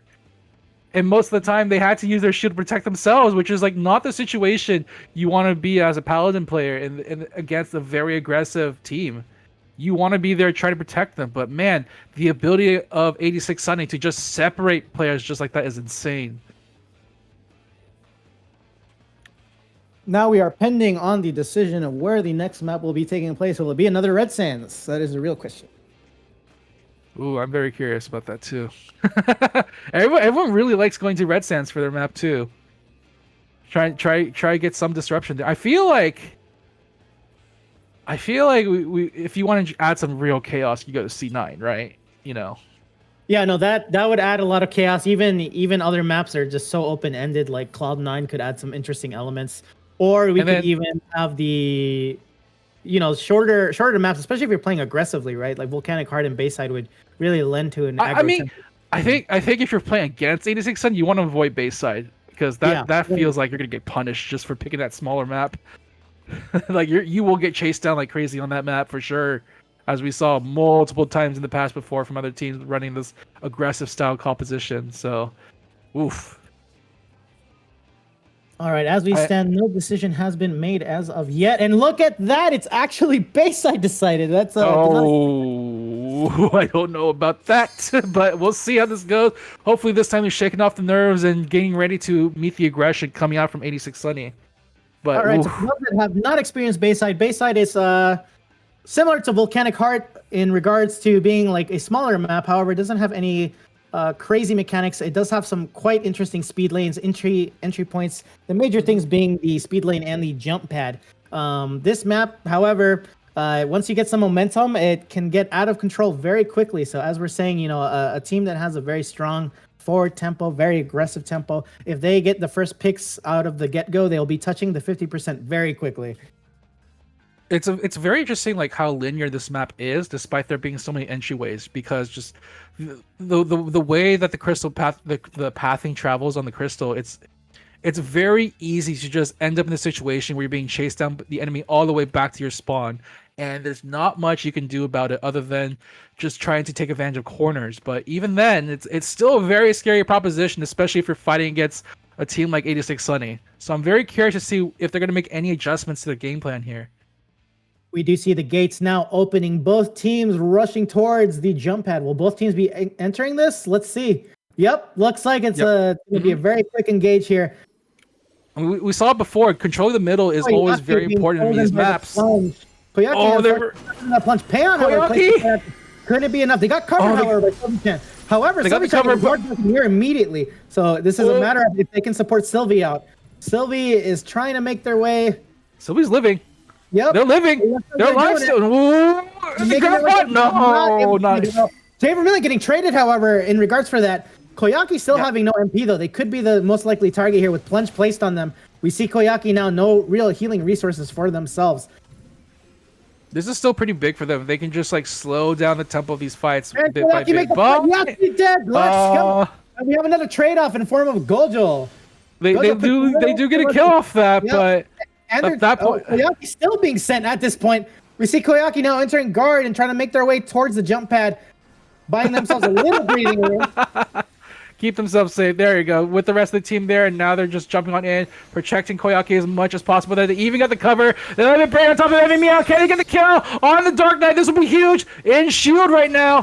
Can they find a way to get it? They do. There we go. We do see that they are still sending Koyaki. Koyaki's still getting all their resources depleted. They're making their way out. Do they survive? They do not.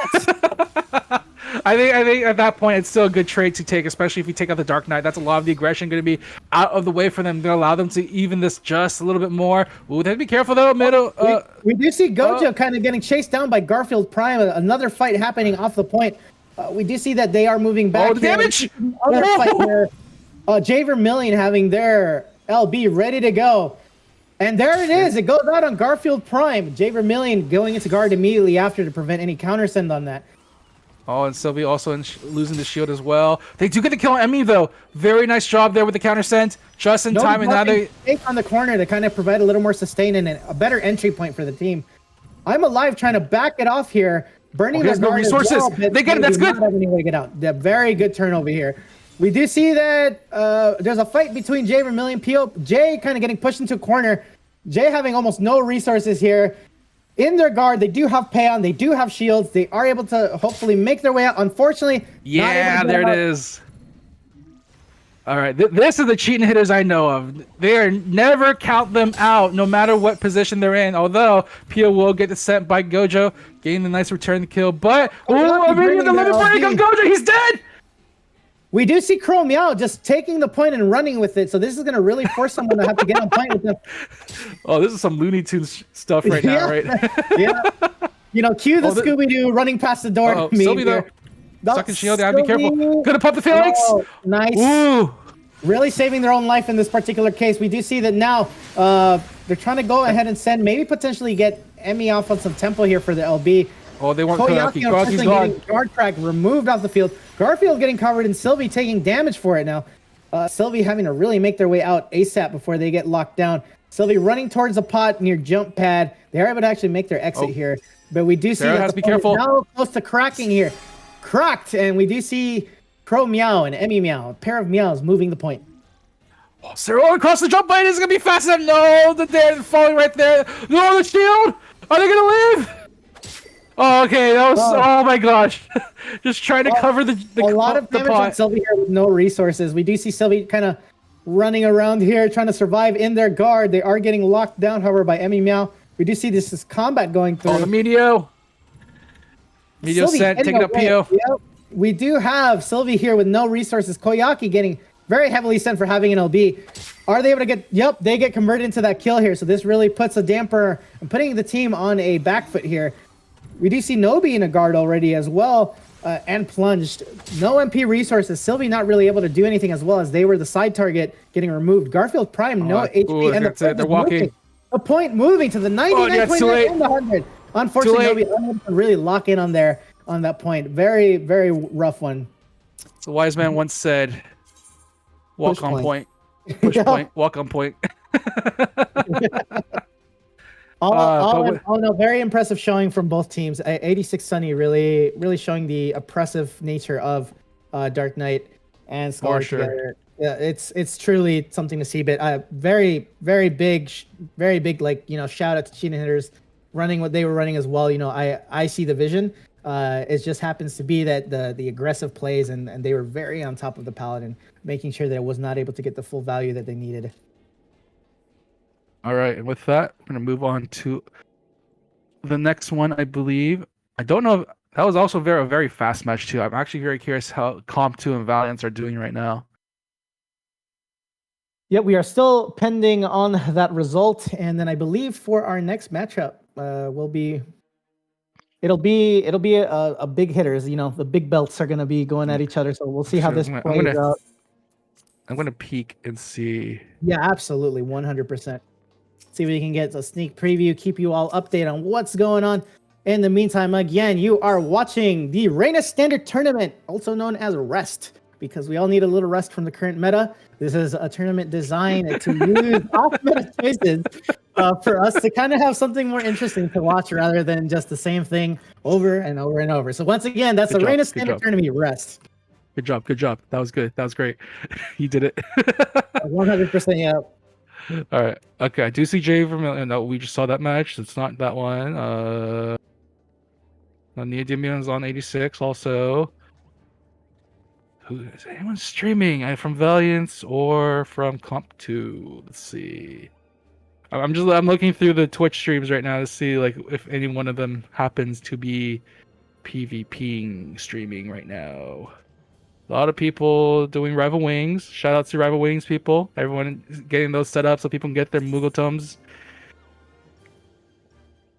By the way, for those that are in regards to Rival Wings, those, if you do not know, there is a Moogle Tombstone event currently active. I believe it'll be maintaining active until December 15th.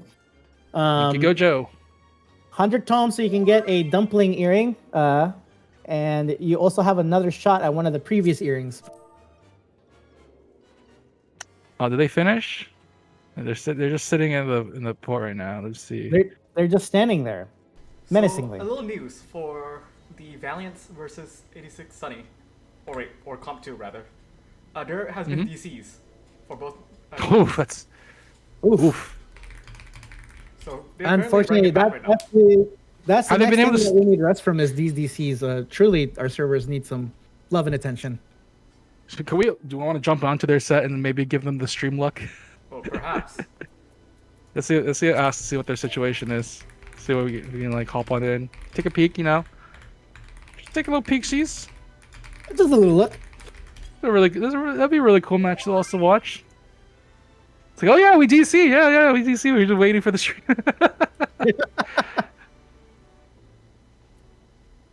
And a very special, important message from one of our big sponsors, Yuki Uzora. This has also been sponsored by Drippy. Hell yeah.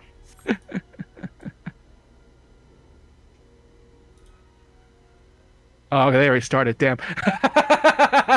We're gonna be waiting for a little bit. Yeah, looks like we'll be waiting for a little locked out here. That is a-okay. Yeah. I'll just give updates as I watch Bepsi's stream of it right now. I do. I mean, I am curious to see like who's Okay, so Tomokote, yeah, it's still the same lineup as we saw before. Oh no, that's a DC. That's a DC again. Looks like the servers are going under quite a lot of pressure here because I actually myself have DC'd as well. Wait, you also DC? Oh Yeah, shoot, there's been a lot of DDoS going on right now. Yeah. that's happening. Okay, Iridian got DC. That's Yeah, it looks like something definitely is happening with the servers. We might have to either A, go on a break or figure out what's going on. At this point, it looks like we might be having that AI takeover I've been talking about a few weeks ago. I, for one, accept our new overlords. That's saying that right now on record so that we're okay and covered. yeah. Well, Buzzy DC'd as well too. Jesus. Yep, That's crazy. Oh my god. Small indie company, my friends. Fortunately, there's a lot of cost that goes into maintaining servers. I mean, my servers are hard, man. It's really hard. Yeah. It's honestly like. Yeah, so remember to do your part. Buy some glam off of Mock Station, please. This is how they stop us from getting free glam. Is that people just can't play the game. You know, speaking of glam, with the new changes coming, like, is there anything in particular you're looking forward to? Any particular outfits that you've been pre-planning to make? Putting helmets on casters. I can finally put helmets on casters. That isn't like the already level 1 stuff, like the Power Ranger stuff. Yeah. Oh, that's gonna be a treat to see. I'm looking forward to the confusion when I go for my daily roulettes and being like, okay, who's the tank? Who is the tank? I don't know anymore. I just want to put a helmet on my Black Mage. That's all I want. All my Black Mage has is big frilly hats. Yeah, in my case, I've been wearing the same Reaper outfit since the Reaper being introduced. So I just look forward to be able to slap that on a lot more classes. Maybe I can be the Reaper. Every class is a Reaper now. Every class is a Reaper now. You got Reaper with a book, Reaper with a sword, Reaper with a rod. The Chef Reaper. Yeah, there you go. Got the Mighty Reaper. Hey, the original Reaper, the botanist. Yep. The OG Reaper of Final Fantasy 14. That's honestly my personal favorite class, botanist, the Wheat Mage, as I like to call it.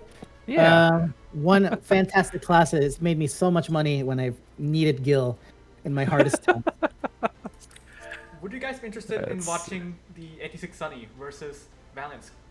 Since if we're able to, sure, I don't mind. There's a lot of downtime right now. Yeah, let's see if we can get that going. We're delayed anyways because of the DCs, so might as well. And this means losers bracket can go on free without being too worried, unless they're also suffering DCs, in which case, well, that sucks. Yeah, it looks like these server issues are pretty much server wide. We have quite a lot of people chiming in regards to disconnections mid-match. It's very unfortunate. We do apologize for these technical difficulties. If anything, blame Reynes. Aw. Census does have a question for you, Amadeus. Census, I would gladly contribute 1 million gil your way had I that amount of gil in my pocket.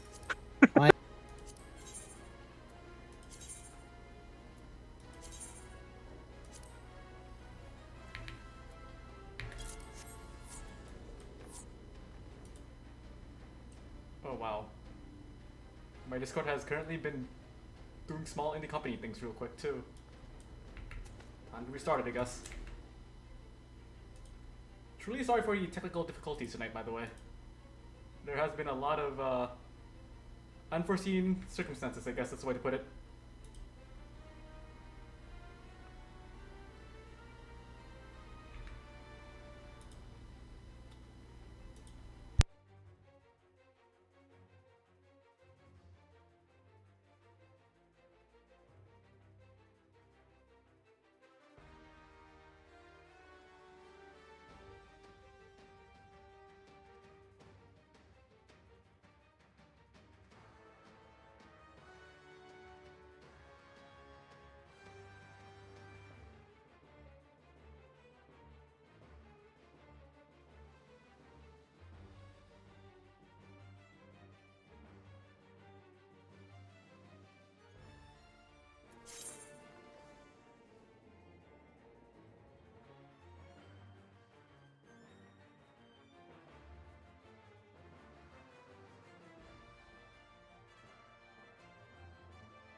having no Oh, further Oswald taking so resources much on the damage. speed lane and getting just removed. Oh my god.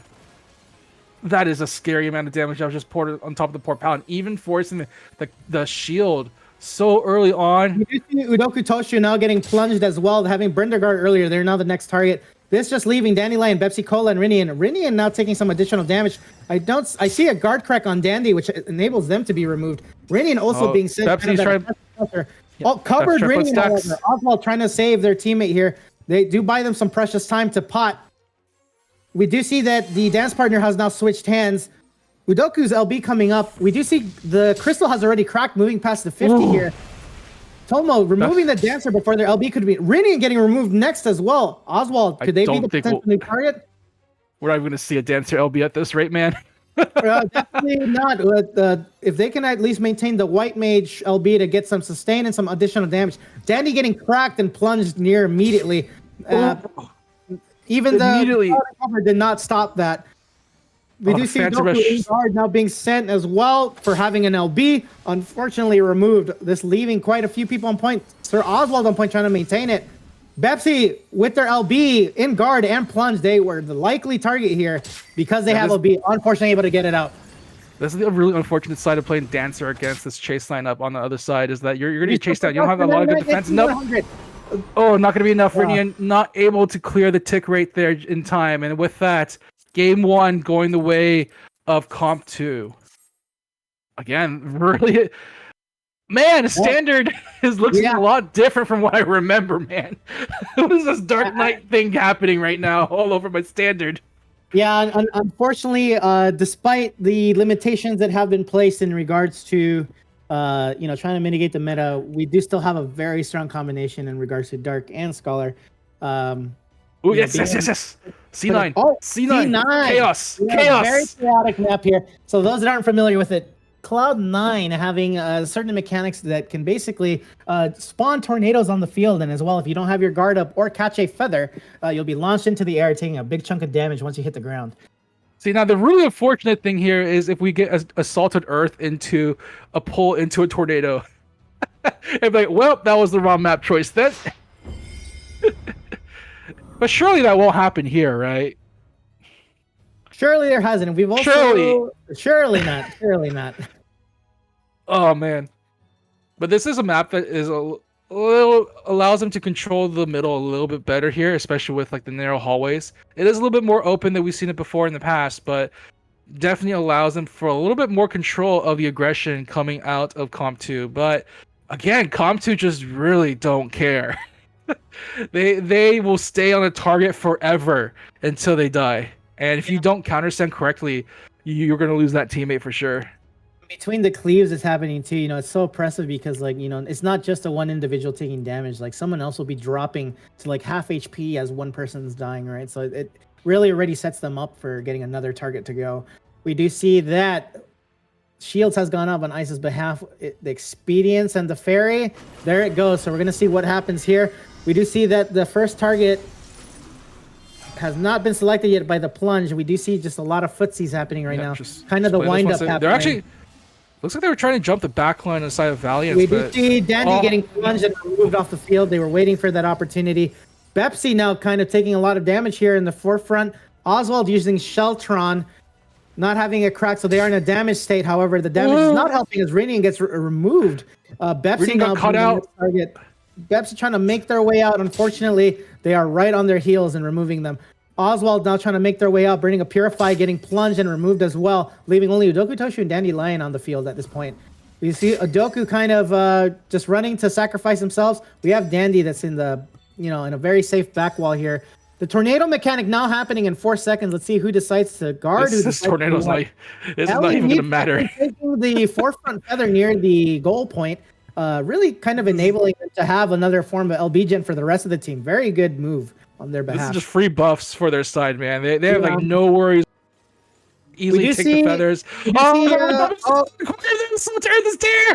so many things happening at once. We see several LBs going left. Middle of Uvu going up in the air. We see guard crack as well. Uvu landing on, getting so much value in forms of a cleave here. They got the mid on top of the Doku's trying to hit out to the point. They're actually going to be bopped up. That was a fast match here. Very, very oppressive gameplay. Wrapping that up. that was very intense. They shut down the ninja. That didn't even count. Buzzy he tied at the very last second with the enlightenment Oh my boop. Oh my god! The kill didn't go through. It doesn't count. It didn't happen. No one will believe you, as they would say. It's very, My difficult. My god! goodness. The last minute enlightenment boop to push off Bepsi at the last second, and just as he was getting killed too. That is crazy. Oh my god! Again, though, hey. Now we're gonna see what happens when two extremely strong storms face off against each other in the form of Comp 2 and 86 Sunny. Yep, propping up for some of our stronger contenders here. So we are going to see the pleasure of an immovable object when it meets an unstoppable force. Who wins? Well, in this case, they're both the unstoppable force with their compositions. They're just gonna be running at each other like crazy. Oh man, seeing Warrior and Paladin get knocked out of the standard composition is kind of hilarious, not gonna lie.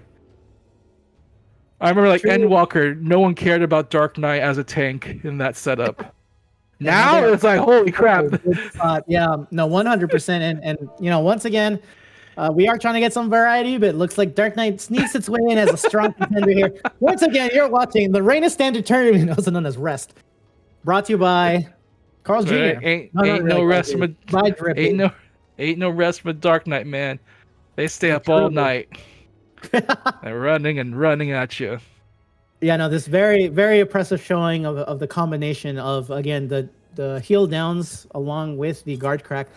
As we spoke earlier in regards to any hopeful changes that we had for PvP in the next potential patches, I definitely hope that if they do decide to maintain the guard crack moves, such as Shield Smite and Chain Stratagem, I do hope that they remove the damage amp that gets associated with them as well. Yeah. I think that's I think guard crack is still a nice thing to have, but yeah, tying it to the damage amp, I think they get just separate out to two separate moves. I honestly, I agree. Keep it, but make a new move other than Chain Stratagem. Bring back Mummification, give Mummification the damage amp, right? Yeah, like that. At least separate the two buttons. And put them on the global cooldown so you can't do them at the same time easily. Oh my goodness. Just some thoughts on how that can work. But I honestly I would hate if that were to go away. I do think that's a really interesting mechanic because of how strong guard is already. So yeah, no, I do need some kind of there has to be some sort of you can play around it. You can. Because guard into whatever support that they have. I do agree with that. That's just very difficult to lock anything down. But the two damage amps being especially when you go to the full meta comp where you have a paladin and a scholar, both damage amps being able to coexist with each other too. It's so brutal. Well, it's paladin and dark knight and scholar, and it's like, whoa. Yeah. you can't heal. You take a bunch of damage. It's rough. How about you just die instead? just lay down, read your last rites, and just accept fate as it comes hurtling towards you at Mach 4. Yeah, honestly, just lay down, pull out your phone, doom scroll some TikTok or something. You're dead anyways. Might as well just brain rot yourself in the meantime. You get some entertainment then. All right, here we go. We got our teams jumping on in. We have Comp 2 at the ready on Astra's side. 86 soon will be coming as well. I'm actually very interested to see how this is going to go because they both play extremely similar compositions. So this is just very likely going to be a mirror match. Yeah. Unless... never mind. Neo jumping on in this time. Oh, but Neo is just going to play Bard. So yeah, we're going to see a mirror match for sure. See, look at that already. Yeah, you called it. Hey, all needs Jay to jump on in with his monk, and that's it. There it is, mirror match. But yeah, this is just shown to be just a very strong aggressive composition. Both the monk and the dragoon working in tandem to just deliver damage with the Dark Knight.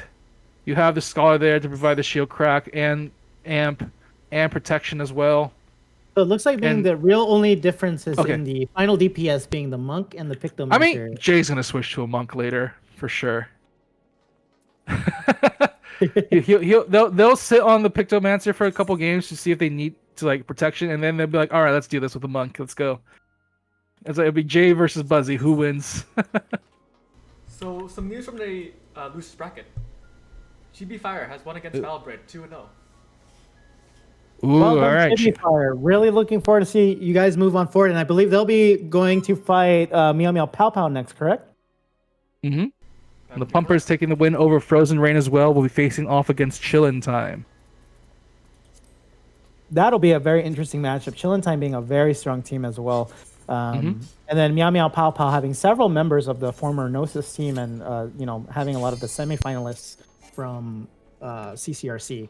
So that'll be... Unfortunately, we only have limited capacity as commentators to watch one match at a time, because I could tell you I'd love to see those matches as well. All right, it looks like they decided to mirror. They both find it really funny. Both teams are like, let's just do it. Let's just do it. Mirror match. Let's go. All right. All right. We are actually hey, I mean, in a couple weeks we have the Garbreak Supernova coming back. That is true. That's gonna have that. Hey, we're gonna have team job bands there. I wonder how long Dark Knight will last there. Or Scholar. Although the last time I thought the big tanks were get picked out, that completely didn't happen before. So we'll see what happens then. But for now, ladies and gentlemen, we have our winners finals here at the Ryan Standard Tournament. It's going to be Comp 2 versus 86 Sunny. All right, and once again, as mentioned previously, this is going to be a 1-to-1 mirror match. We are living live with the Spider-Man clone pointing at each other meme. I mean, this is like back in the original. This is pretty much how Standard's been before. Like before, when it was like Warrior, White Mage, Dragoon, Bard, Ninja. That's how it was.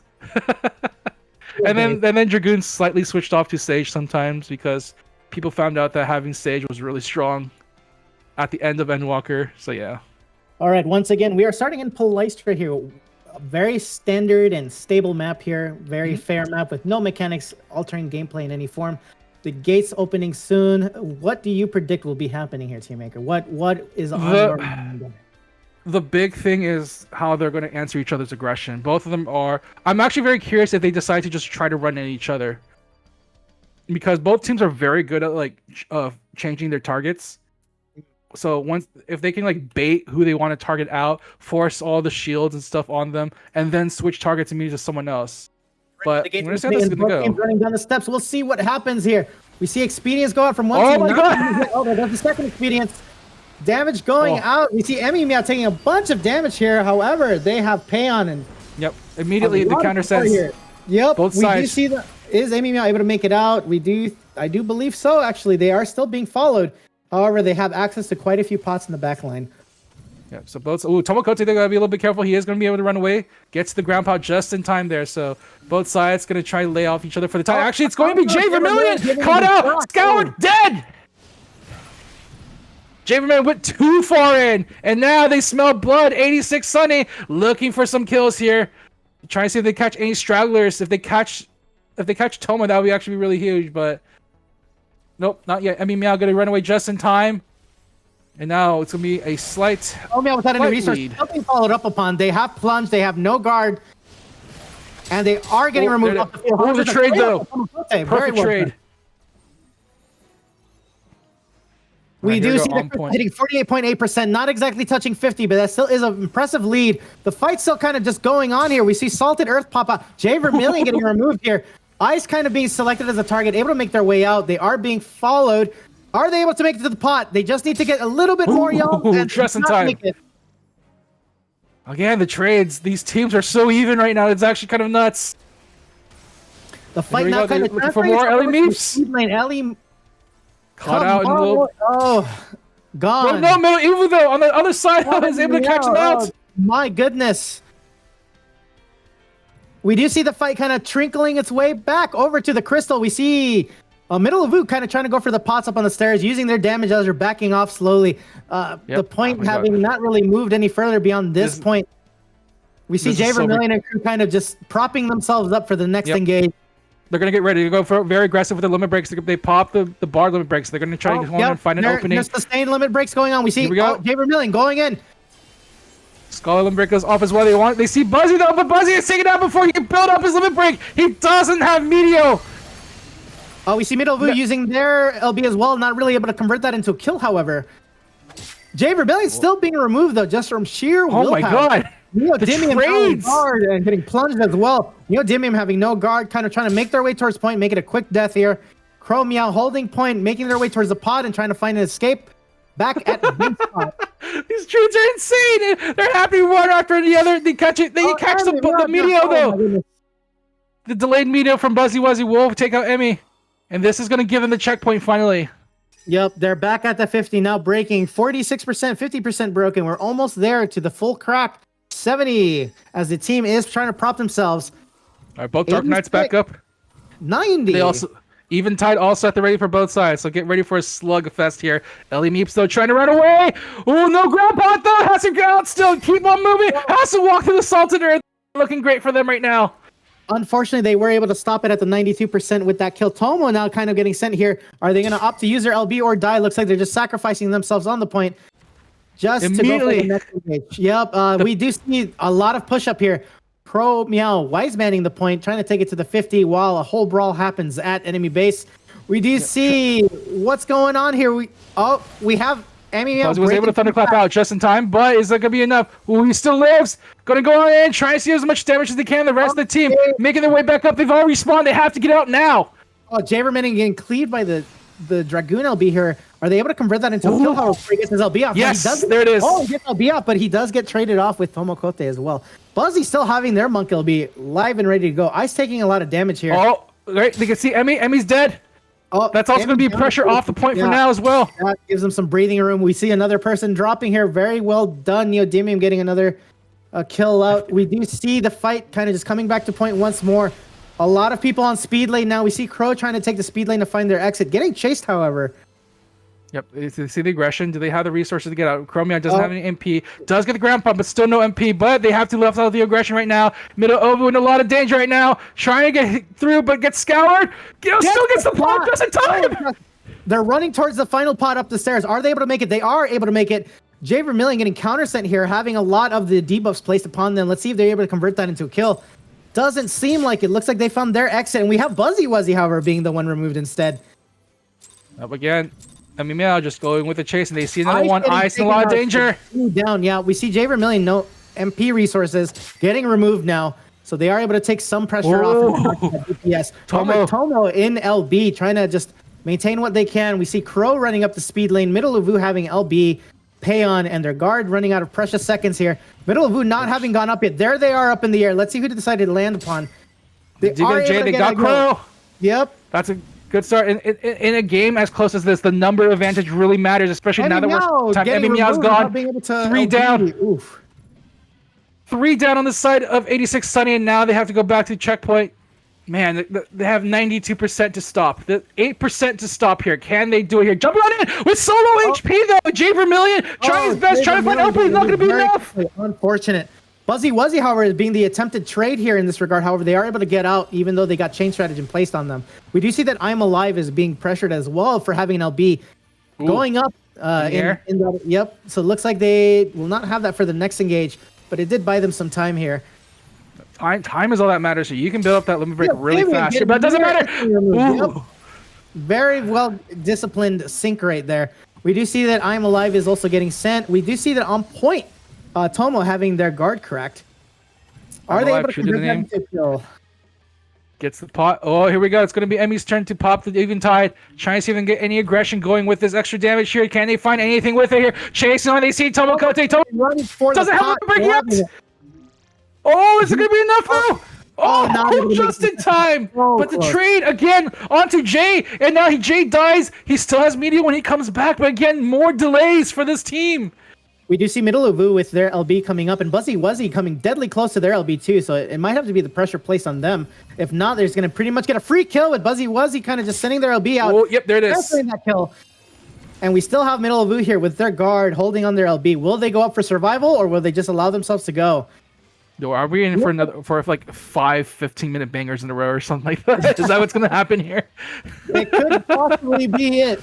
But we do see Neodymium taking some damage here. We have Chromeow with LB. Oh, Neodymium throwing up their guard. They don't get cracked or punished quite yet, but we do see that Dragoon has now moved up, trying to land on top. Jay Vermilion taking the brunt of that damage, actually. Removed again without being able to LB.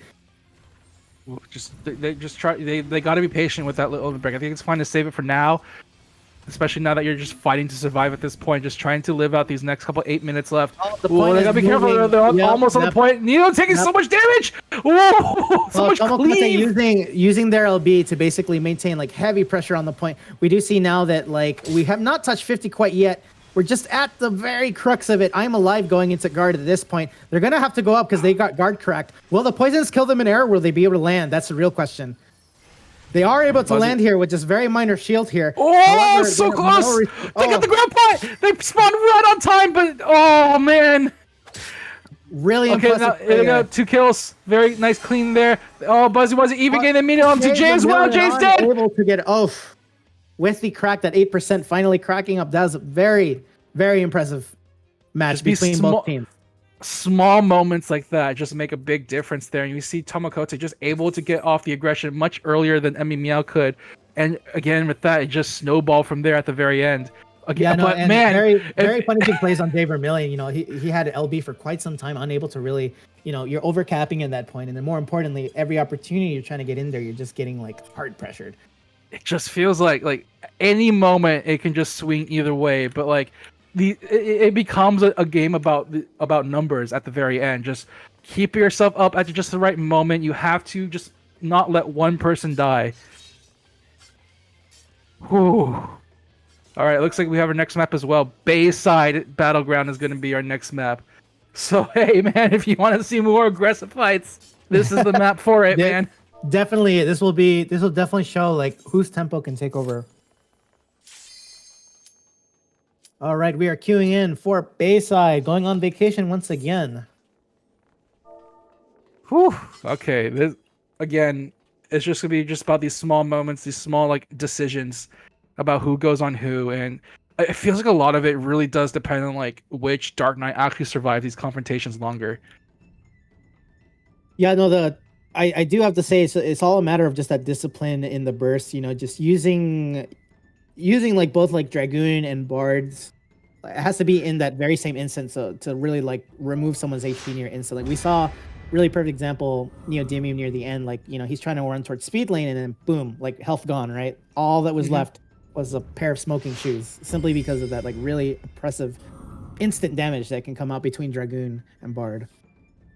It just like if you have your resources up faster, you're able to stay more aggressive longer, because as soon as you lose those like limit break moments, you're just unable to keep up the pressure. You have to back off, which is what the fighting team is looking for. They want to see you back off so they can just fold on you and chase you down even more. So, I mean, the resilience you have to show in this setup is insane from both of these teams here. And I'm very curious to see that the Tomo versus Emmy matchup is kind of insane to watch right now. All right, we have 5 seconds on the gate. We're going to see how both teams approach. If it's going to be a full aggro, it's going to be jump pad. If not, they might decide to play conservative. There's no way they're not going jump pads. Come on. Come on. Look at this team clouds. Who would not go jump pad here? We do see both experiences are out. We do see that I'm Alive now being chosen as a target in guard already with plunge placed on them. Ice also having plunge. Ice getting removed first. Are they able to get the trade on the Dragoon? We don't see it happening quite yet. No MP resources for Dragoon. However, they are getting supported as best they can. A second plunge on Dragoon. They're going to keep following. So much of the cleave is actually making a difference here. The positioning that they were in, not in a very good time. And so many of them get taken out. Trade off. Yep, unfortunate. We do see Jay Vermilion with Payon here. Jay trying to get some forward pressure on Tomokote. We do see Tomokote getting removed off the field for that. Like, it's a trade, but the numbers are still in favor of 86 Sunny at that point, and they're just able to run over Tomo just like that easily. And here we go. It's going to be 86 Sunny's turn for the first ones at checkpoint. They might actually break it here. They might play this one respectfully. 85%, 93, and we are able to get a crack now going past the 50% here. Jay Vermilion's LB almost live. Buzzy Wuzzy not being at that same percentage as of yet. We do see Riddle Verth going out as they are being targeted by the plunge and a Payon placed on Buzzy. We see Expedience going out. Jay Vermilion getting pressured a bit here simply by the fact they have LB. They throw the LB anyway, oh my God. and they're getting supported. Looks like they are able to not live it out, actually. They get traded off for using it. All right, both sides. Buzzy trading off trying the to time live being. here so they can build their LB. We do see Tomokote was removed, coming back very slowly. Buzzy's LB now live, but having no MP resources. Will they get removed, or will they get You might the have LB to off? just wait. Oh, Buzzy he's was jumping getting across the immediately. jump pad. Very well done to nullify some of the damage. Oh. However, being followed by the Dragoon. However, it looks like they decided to disengage here because as Neodymium is now getting sent. Neo being able to get has to out, go try to back. get some pots here. We see Ice on point trying to hold it. Buzzy still with LB here. Are they able to find their target? We do see that Emmy is now in LB. Oh, Monk LB going on the Dragoon. However, it looks like they were being supported by the dashes from J Vermilion. Some minor shields. I'm Alive going up in the air, giving themselves additional staying power with the shield generated by that LB. Emmy Meow, low resources. What's happening now that we have the expedience out? Middle of Vu getting removed in that. Yep. Again, the aggression, the aggressive positioning from the side of A6 Sun is kind of insane. They're now just like splitting the party. Like Tomokote have forced to have like jump across, and now just having to come out the other end. And now he's already so low, has to use the Eventide just to stay alive. Oh Okay, my they goodness. slow push back. Oh, they gotta be a little bit careful there. Tomo in a lot of danger right now. Loses the Eventide, has to get out quickly before the rest of the team gets it. They are able to get the kill. On to Neo, who stuck around a little bit too long, and now they finally get a foot into the game here, but it's gonna be fast. Going LB on Ellie Meeps. We do see that going in. Does it convert to a kill? Yes, it does. Trade, Jay though. Good trade right there. Yeah, Buzzy immediately countersends. Oh, so tough here. We see I'm Alive kind of trying to make their way to the speed lane. Can they make it? They do. Their guard able to take some of the damage. Very good guard here. Horrid Roar going out and then trying to break some ankles, making their way towards the pot. Not able to make it, just out of grasp. Again, this is normally a point where a team with this lead can just sit back and wait, but the chase is now ongoing. They have to be a little bit careful now. They do have the damage on Tomo is starting to add up a little bit. They have to be a little bit careful with how far they approach here. And now they're going to be going around the corner. A very dangerous situation to fight into. We do see J Vermilion backing off here. We do have the tank Emmy Meow kind of positioning himself for potential LB here. I see Emmy Meow on the point here. Damage going out. They're trying to do everything they can. LB now active for them. They have a pay on running at this time. Oh, they want to get that kill. Oh, Tomo's down. Okay, the Sky Shadow dive. Really nice, immense damage there from the Dragoon. And now they're going to be able to chase for more. Oh, Comp 2 in a lot of trouble right now. Emmy Meow just chasing. Here they go. They still have Eventide at the ready, so they can use all the Shadow Bringers they want here. Oh, looks like Emmy Meow trying to play a corner play. Oh, gets more kills. Meteor! Can they pop Eventide in time? Yeah, just at the last second. Oh my goodness. Buzzy Wuzzy now being countersent along with some cleave going on both Buzzy and Middle of Vu. Middle of Vu taking massive damage here and being forced into guard. Buzzy being removed first, however. Tomo not LB'd yet, going in the middle of guard. Do they remove him before? Oh, they do remove him before LB. Now we have Ice being the next target as the plunge. This is really ramping up very quickly. Again, these small decisions just not... Ellie Meeps being just punished into guard. Middle of Vu having a plunge on them. However, they do have an LB. Try to stall here as long as they can. Fight. Yep. Okay, Middle of Vu using their LB to just kind of delay here. Okay, try to get some stability. We hit overtime. It clocks down. Middle of Vu being guard cracked and plunged. Not able to make their way towards... Oh, wait. No, has the block. Oh, no, but the damage is still too much there. The clues, the jumps. Yep, it's too much at a short amount of time. We do see, however, there are countersends going. Crow Meow being removed, and Neodymium already going very low health here from the cleave. Neodymium now being removed because of that. So it looks like they're able to get their footing back here. Again, this is the situation where the kills don't matter as much at this point. Although, if they do stagger them out, I'm Alive does need to get out at this point. They are stuck in the choke point. Oh, I'm Alive! Okay, this might be very carefully and disengaging so they could get their LB building. They were trying to pop, but it looks like they understand they're being watched, so they're taking a couple steps back further. Right, but they do have their LB, like both Dark Knights having both LBs, and we have two Monks with two LBs. It's going to be a very interesting engage next. We do see that they made it to 50, but now crossing the 20% marker. Let's see what happens. It's a game of chicken, man. Game of chicken with your Eventides. Who's the poppers first? I think that's whoever pops her second is going to be the winner here. Force the pop of the Eventides here for both sides, though. Jumping on in. Buzzy's still holding on to Minion. Buzzy's going to wait. Buzzy's holding on to it. Can they find it? They see Emmy. Do it, they do. But the Bugs trades getting traded. Crow They got Meow. one extra kill. Let's see what's going on point here. We have Ice holding with I'm Alive. Do they collapse at any point here? I'm Alive having LB and going into guard. They are able to hold it. Neodymium jumping on point and getting removed. Oh, that's an unfortunate trade there. And now, but I'm Alive gonna be in the air. But removed. Tomokote takes out Chromio. Only J Vermilion and I'm Alive kind of in here holding the point. Emmy Meow making their way from point from base here. They do have a good access here. They are making their way. They need to stabilize is the biggest focus right now. Jay J has to be Vermilion careful. going into guard. Jay, no guard, getting a Dragoon LB right on top of them. And it converts into a Oh kill. my God. Very difficult. Jay stuck around for a little bit too long, trying to pressure that point. He's gonna pay for it immediately. And Emmy he's Meow gonna be gone. now This is gonna be being a stagger. dead. No MP, no health. Their guard now Oh. going up. This is a very unfortunate second to happen. Emmy Meow in a lot of trouble trying to jump. Be enough. They chase after Emmy Meow. They kill. They convert the They kill, get and then it! we have another fight here happening on point. We just see this massive brawl here. Crow Meow trying to hold point. Now into guard, and also getting their guard cracked. They do have Payon. Could it be enough to ensure they get the pot? It is. They are able to make their way Tomokote's trying to towards go the limit break. No second pot, so they get killed right out, right where it should have been. Oh my God, this comeback might be real. They're starting to slowly stagger these I'm kills alive one in by guard. one. No MP resources and no ground pots available. Oh, for them. you get- One actually he gets pops back out. up. They get it, and they make their way towards the back to pot once more. J Vermilion now being traded off, however, so that's the new target. And it looks like we have Emmy Meow jumping in. Neodymium getting removed, leaving Emmy Meow and I'm Alive as the only two standing here.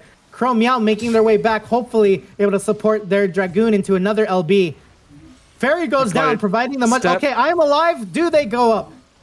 Step They by do. step. They managed to get it up there. Oh, just in a the bunch of air. precious time. But Tomokote still has limit break. He can pop it any time. This fight's gonna be so dangerous for them. They can't attack into the dark area, but they have to keep this point from moving. There goes I'm Tomokote with alive, the even time to get the kill. Yep. I'm alive. Crow Meow, Oh, no, no look. guard here with Plunge still active on them, so that might be a likely target. J Vermilion, however, with LB. Potion Monk LB Sight. going live. They are able to get Ellie Meeps out of the way. Oh, they have to play a little bit careful here. They are getting a little too busy to chase. They do get the kill on Well, Chromio. Middle of Vu going Now they up. come Middle back of and Vu jump going right up and in. landing for some massive cleave here, and we have Buzzy He's coming up. getting so much damage with the cleave as well. Oh my They're gosh, all look at it right crossing there. the yellow ring, solidifying their victory here. Buzzy Wuzzy with the LB on J Vermilion, and there we go. They cross over the point. They do it! Neodymium unable to get in just in time. And with that, 2-0 in favor of Comp 2. What a fight. That series of staggering kills was insane for Comp 2. Just like finding the pickoffs at the perfect moments. Mike, it really did fall down to like a lot of the Monk LB, like, you know, who's able to pick off who's able to trade off Buzzy. mid LB. It's so impressive. Buzzy, my man, the man with a patience of 1,000 suns, just waiting for the perfect moment. He didn't pop his when they were at the very end when they were popping the even times on both sides. J Vermilion popped his Meteor. Buzzy kept his, and he waited for Emmy Meow's limit break to go away. And that made all the difference because just from that point on, it was just stagger after stagger after stagger. So, a little Really well done, updates both from team. the Yes. losers bracket. Killing time 2-0 All right. Pumpers, and GB Fire 2-0 Mew Mew Pow Pow, which means GN hitters will be against Chilling Time, while Valence is up against GB Fire. All right. So we'll be watching Chin Hitters in Chillin' Time right now, I believe. Yes, we are. Awesome. All right. Another two teams I'm very excited to watch here. Teams that have been removed from the other bracket, thank you so much for joining. Really fantastic games to watch overall, and also hear about all these teams participating. Thank you so much for being a part of the community, and thank you for giving it your all in the Reynes Standard Tournament Rust Tourney. All right. It looks like we're getting ready. Thank you, Rhinus. All right. So this next matchup, after that really exciting nail biter of a fight between Comp 2 and 86 Sunny. Again, Comp 2 getting 2-0 over 86 Sunny is crazy, though. That is such good work there from Buzzy Wuzzy and the rest of that team. Just, oh my gosh. Yeah, really shows the mastery of the field, the mastery of their classes. All in all, really nail biting matches overall. Like, that was really impressive. I do have to say, man, I might need some rest after those matches. That's for sure. But I do have to say it's nothing but a treat to be able to watch like this apex of PvP happening between these teams. It really could have gone either way. Like it all comes down to those fine details, as you mentioned, right? Mm-hmm. Holding the LB just for a couple more seconds, trying to pressurize someone before their LB even comes up. It's those fine details that really make the difference in these matches. All right, here we go. Getting the rest of the team ready. We're moving on down. We are finally going to take a rest from Dark Knight for a little bit, maybe, as we head down to some good old Paladin comps. Pepperidge Farm remembers Paladin very fondly. I mean, to be fair, Paladin. No Paladin, just completely removal. Sylvie, goodbye. No, but Paladin's still really good though. It's just that Sylvie now entering on the proper area here. Welcome back, Sylvie. There we go. It's like, traitor, come back here. All right, so here we go. So let me just double check. So this is cheating hitters taking the 0-2 against 86 Sunny.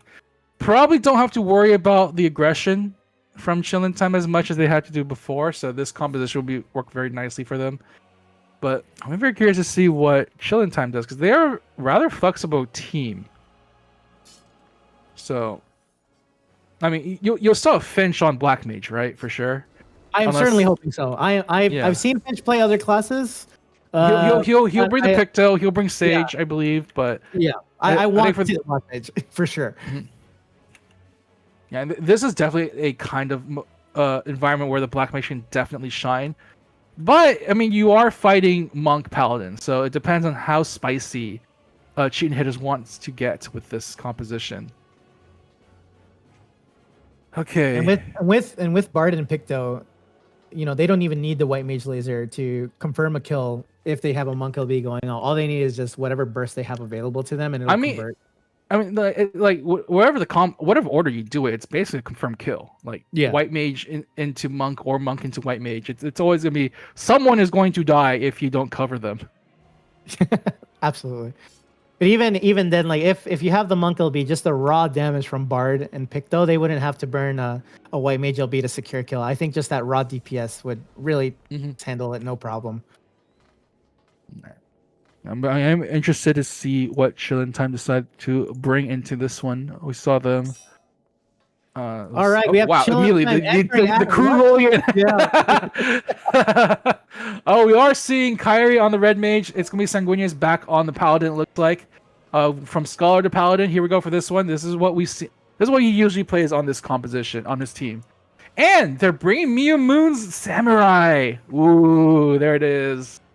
That'll be very interesting to put in some point pressure in as well, just like cleave pressure, right? Just have people play. That's a lot of AoE. That's a lot of AoE they have to fight into. So that's gonna be very nice for the Samurai to get those nice Kazushis in and just get those picture perfect clips of the 5-man Zannies. Look at those Zantetsuken. Zantetsuken. There we go. It's always hard to say every single time. I have to think about what order the letters go in. No, I completely understand that. It can be a Zantetsuken, because Ken is sword. Haha. Yeah, again with the ninja and the samurai there, definitely going to try to chain a lot of these kills off of it. And samurai is pretty tanky as well with the mind's eye, just allows them to stand on the front lines a lot more often than most other DPS. Looks like we have the ready set going out. Double checking that the teams are ready for combat. Not to forget, Red Mage also has damage amp.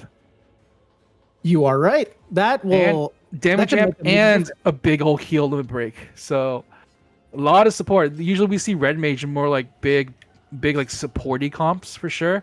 I think when people are experimenting between Sage and Red Mage, for example, to decide what they wanted to bring into these fights. I think the Sage Scholar won out in the end though.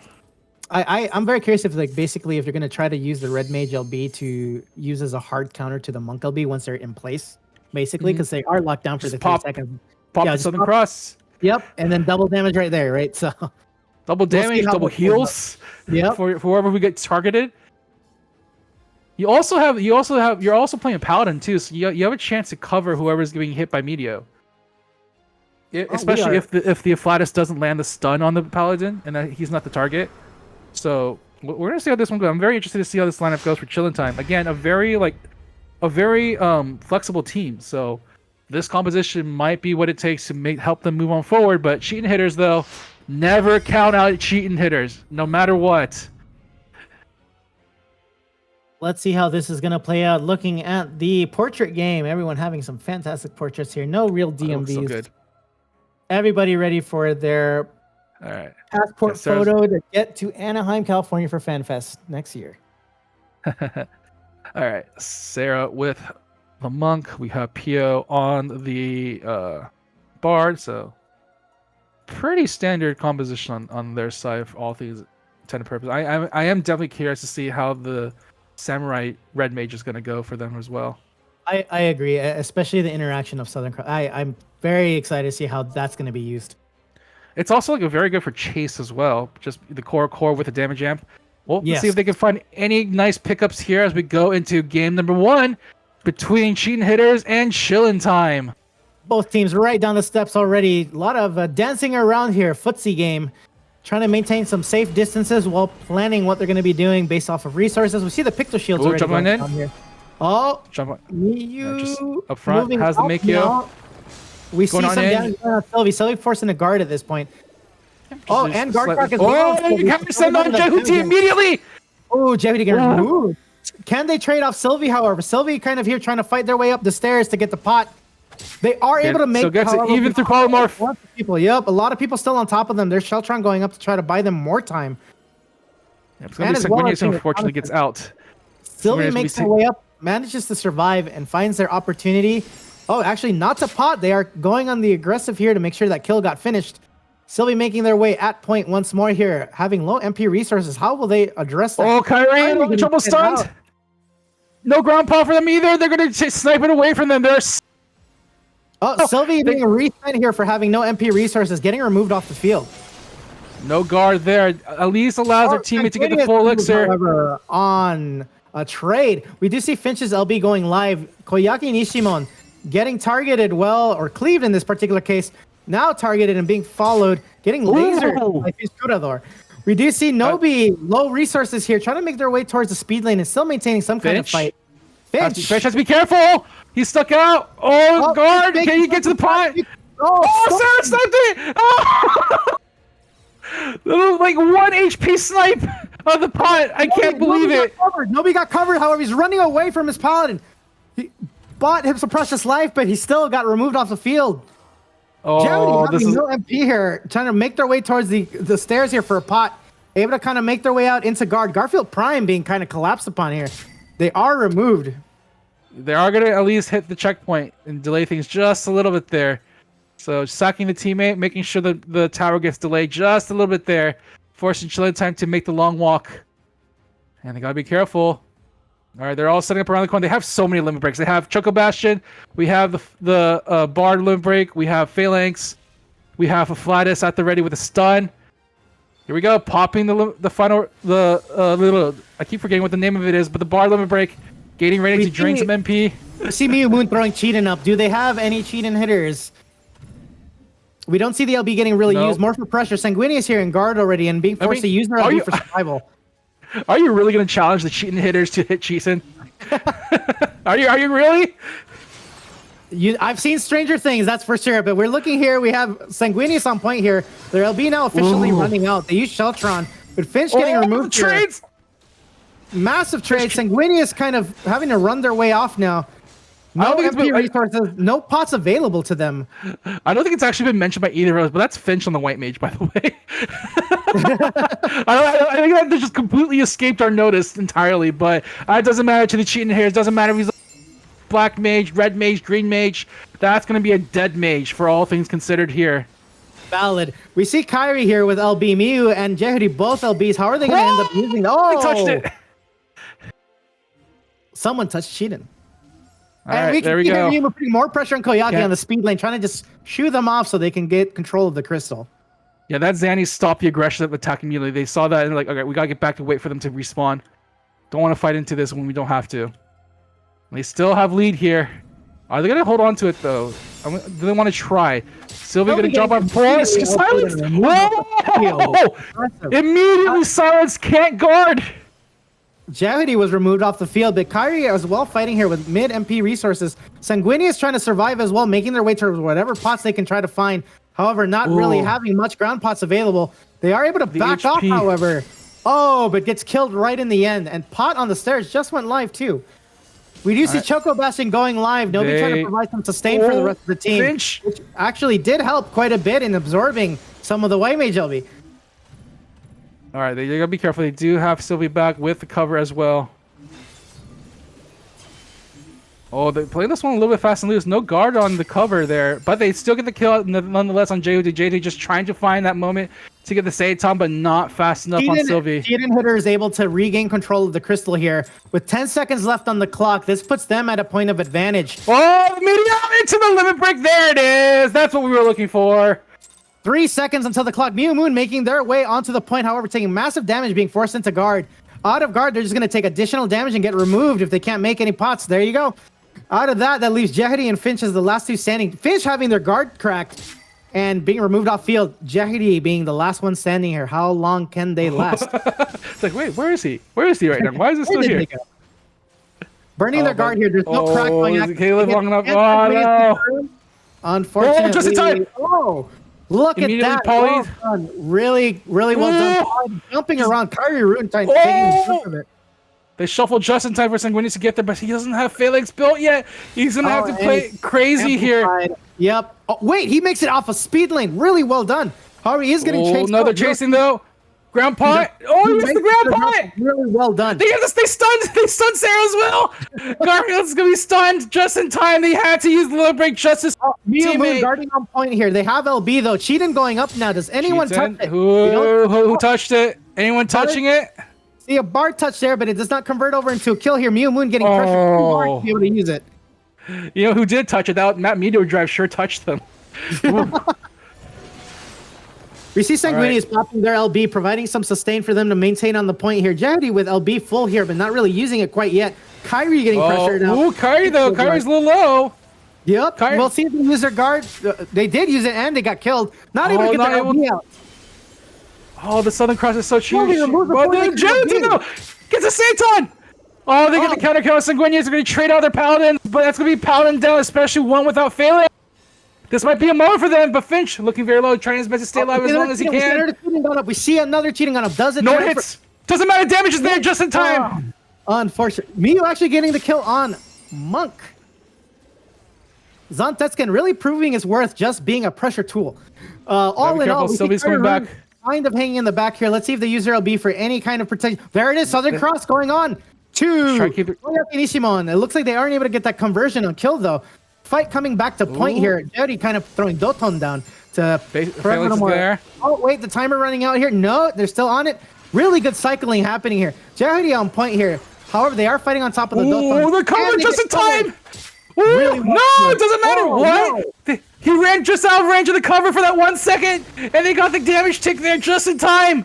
Mew Moon getting shield smite on top of them, now trying to make their way out, getting killed. Oh, no. We Finch and guard now here with LB. Are they going to get pressured out, or will they be able to get the LB out? Looks like they are getting... I don't know if you use LB here. Yeah, no. Save it. Doesn't matter. They're silenced. They're dead. Nope. They're gone. All right, last couple people left still alive on point, but the cover shields are there, holding on to it bit by bit. Doesn't matter. Sanguinius is down. Kyrie Rune now trying to maintain the point here, trying to use their guard and then find an exit. We do have Jehidi and Miyu kind of taking over here, so we'll see that quite... Oh, they're pushing into it! Can he get the time? Oh! Oh, it's not 49! It's not there yet! Miyu Moon trying to make their way off here. Managed to get a ground pot, however, they have to hold. They have to hold to at least get some points onto this thing. Getting removed next, unfortunate. Garfield bumped off. Monk will be going live. Let's see what ends up happening with that. Do they get it off? No, actually, they get cover shield just in time. Cover shield, yep. This buys them an opportunity to find a target and go in. There goes the Monk will be. Come on, there we are. Sanguini is trying to live to get that last bit of LB they need to maintain on Oh point. my god! Unfortunately, Jehuti has to jump back in. Kei Sakuchi not talking to me now. He's away. Really? Oh, He What a used match. Sakuchi to get away, but didn't come back in time. what a match. My god. 1%, 0.1%, but man, that still felt like in Cheating Hitter's favor for so long. Yeah, the tough part here being is that like they are very good about applying pressure where they need to, like at the right moment. You know, a lot of the times Sanguini is trying to pop in to help their teammates, but just get pressured out near instantaneously. It feels like half the time the non-shield covers felt like baits. I don't know. I don't know if that was intentional or not, but that just like they never got a chance to take full advantage of that. And Cheating Hitters got away with so much in these fights. That was insane. But again, just Sarah, aka Garfield, just doing such a good job on Monk, just applying the pressure like crazy. Same with Nobi as well. Looks like we're going back to a very familiar map that we've seen plenty tonight. Red Sands. Red Sands, yep. Did we have a comp change from either side? I'm actually curious if Finch is still on White Mage. No change on this side here. And on the next side, let's see what we have. Okay, Finch will still be sticking to the White Mage, yeah. The tried and true. We'll see how this plays out. Can this map now, having some mechanics, play into their favor, or can they even abuse how wide and open some of these areas are? Ooh. Yeah, it does feel like Finch hasn't been able to make too much of like an impact here on some of these fights. So I'm very curious to see like how his position is going to change for this fight to make sure like I think a lot of the time it never really felt like the lasers did much for them. Like it doesn't feel like they have the best way to capitalize on things. No, I do agree with that. It truly felt like it would just go out, and the region had like slightly more value than just the damage output for it. But it's used defensively like all the time in these fights, and that's not how you want to be with a White Mage limit break. You want to go in, you want to set up. Both teams taking the front door here, having gotten their Oasis buff. We'll see how the footsies play out. A little bit of damage going on in Sanguinius. No real major events here. The point now moving very slightly. Yeah, slight favor in terms of chillin' time, being able to get to take control of the middle. Although Cheating Hitters did hang back a little bit first, so I'm very curious if they want to how they want to do this. It feels like they want to hold on to the choke point, try to get as much damage as they can. They see Finch in the back line, they're punching Finch down. Finch got shield smite on top of that. No cover available as it was used early here. But they still get the kill. They are going to trade for the time being. Koyaki with very minimal resources in guard, trying to make their way towards Oasis. Do they make it out, or do they get? Oh, looks like they are able to make it out. We see another death happen, and the point kind of making its way back. Kyrie now taking it as the wise man as the fight kind of starts gravitating towards the Oasis, but now it makes its way back onto the crystal. We see Pio burning their guard here. White Mage LB having been used by Koyaki Nishimon Finch's White Mage LB. Kyrie, to be careful. There it is. Ascend. Limit break. There it is. Here, yep. We do have a White Mage LB active and a Ninja LB, so maybe if they can synergize between the two and get Jehuti rolling with their snap. Yeah, the unfortunate thing there, Sanguinius got caught out in the Oasis by himself there and had to fight like 3 members of Cheating Hitters, so unfortunately just immediately peeled away from the fight, so they couldn't get really far with the crystal there. All right, Cheating Hitters not really crossing the threshold yet for advantage. Just at the cusp. Now they see Sylvie! They jump on him! There it is, the snap! They'll be removed, but they are able to get the numbers advantage for now. Chain? You're thinking of chain just in time for the healing! Whoa, the bar went from like 40 to 100 to 0. That's how crazy that tick rate was. Holy crap. Pio getting removed as a sacrifice. They had LB already, so very smart move on their part. We do see now the point is moving. They have to cross the threshold of 37% to be able to retain their point advantage. Sanguinius almost with LB here. And we do have Samurai LB and Red Mage LB live and ready to go. This is the position that Chillin' Time wants. They have Sanguinius, they have the Red Mage Limit Break as well, protection here. Choco bashing going out on the corner here by Nobi. Oh, Garfield gotta be good. Oh, Garfield is losing so many resources with his as well. Oh, Zonteskin going out and finding its kill, but do they trade Miu Moon in exchange for it? No, they get covered by Sanguinius, and Sanguinius LBing, so it's completely free. Finch Corridor as well getting their LB live. White Mage LB laser ready to go. A lot of pressure going out. Sylvie getting lasered and removed up before LB could even go out. Pio now. This is what their composition wants. Pio making their way towards. Oh, they make it. Run, Pio, run! Using the Oasis regen as any kind of healing for themselves. They're trying to find another exit on the other speed lane. Looks like they are still being chased. Doesn't matter. They're having such a huge lead here on this side. They already pushed out. PO is essentially a non-factor in this fight, so they don't have to worry about that. But like, that's the situation that you want to see Chillin' Time in. They just force a big entry. Sanguinius almost got cut out. Oh.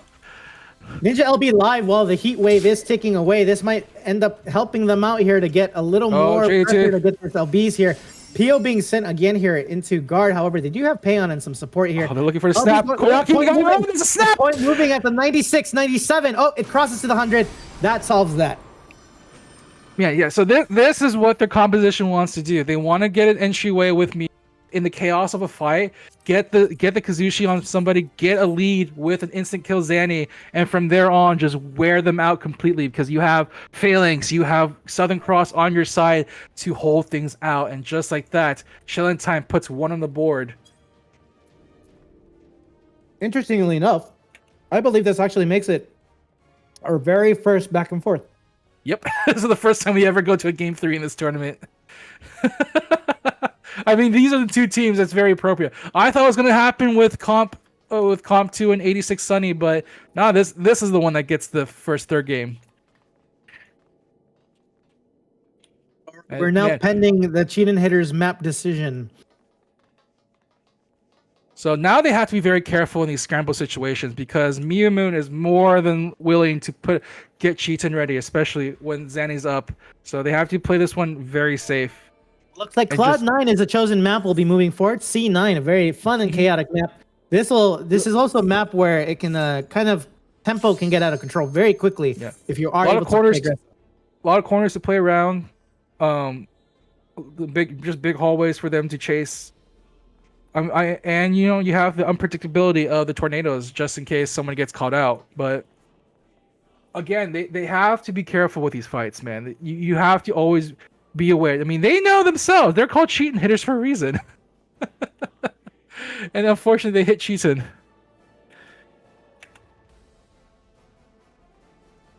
It's sometimes said, every time a Cheatin' hitter hits Cheatin' and Angel gets its wings, it's truly something to see. It's like a challenge for them. Like, they have to go through a entire tournament without hitting Cheatin' at all. Just don't hit that. Don't hit it at all. Now, we do have a bit of an update. Valiance will take a 2-0 over Chibi Fire. So, unfortunately for Chibi Fire, out of the event for now. Well, Chibi Fire, you had a fantastic run. Thank you so much for joining the Reina Standard Tournament, the Rest Tourney. Thank you for your participation. Thank you for those fantastic matches. And we hope that you still go away feeling a winner. All right, here we go.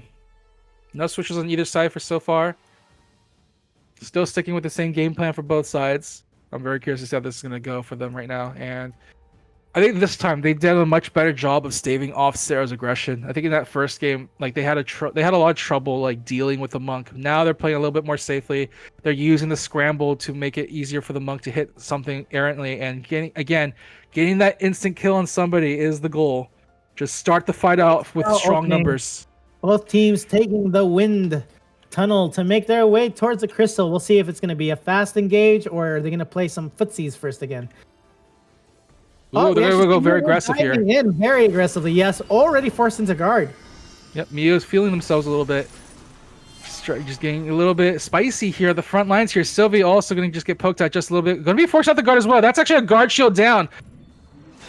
The guard cover is going to be down for Sylvie for a little bit, so they might be playing a little bit more aggressively here. Just try and jump on in, get a few pokes here and there.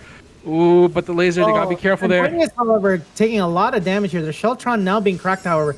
They do have a 10% damage up, and Finch also taking some damage along the way. Sanguinius grabbed the ground pop, but that might not be enough if they are being chased like this. They're still going to kill him, and they're going to trade Paladins. Best case scenario for both sides. Exactly. Now we see Garfield trying to maintain point here real quick. Brutal reverse rolling in. Finch almost having LB. Koyaki almost having LB. Who is the faster draw here? We see Finch pulling trigger first and Koyaki going next. No real kill conversions as of yet. Jehedi with very low MP. Koyaki getting sent out as Koyaki. well. Those give you wings, not invincibility, man. Wrong Red Bull drink of the day. Can Koyaki make it to any kind of support here? Looks like Koyaki did get covered. Ooh, but Mew! Help them out. Immediately counter sent. The cover's there just in time to protect them. Koyaki still being sent, however, and removed off.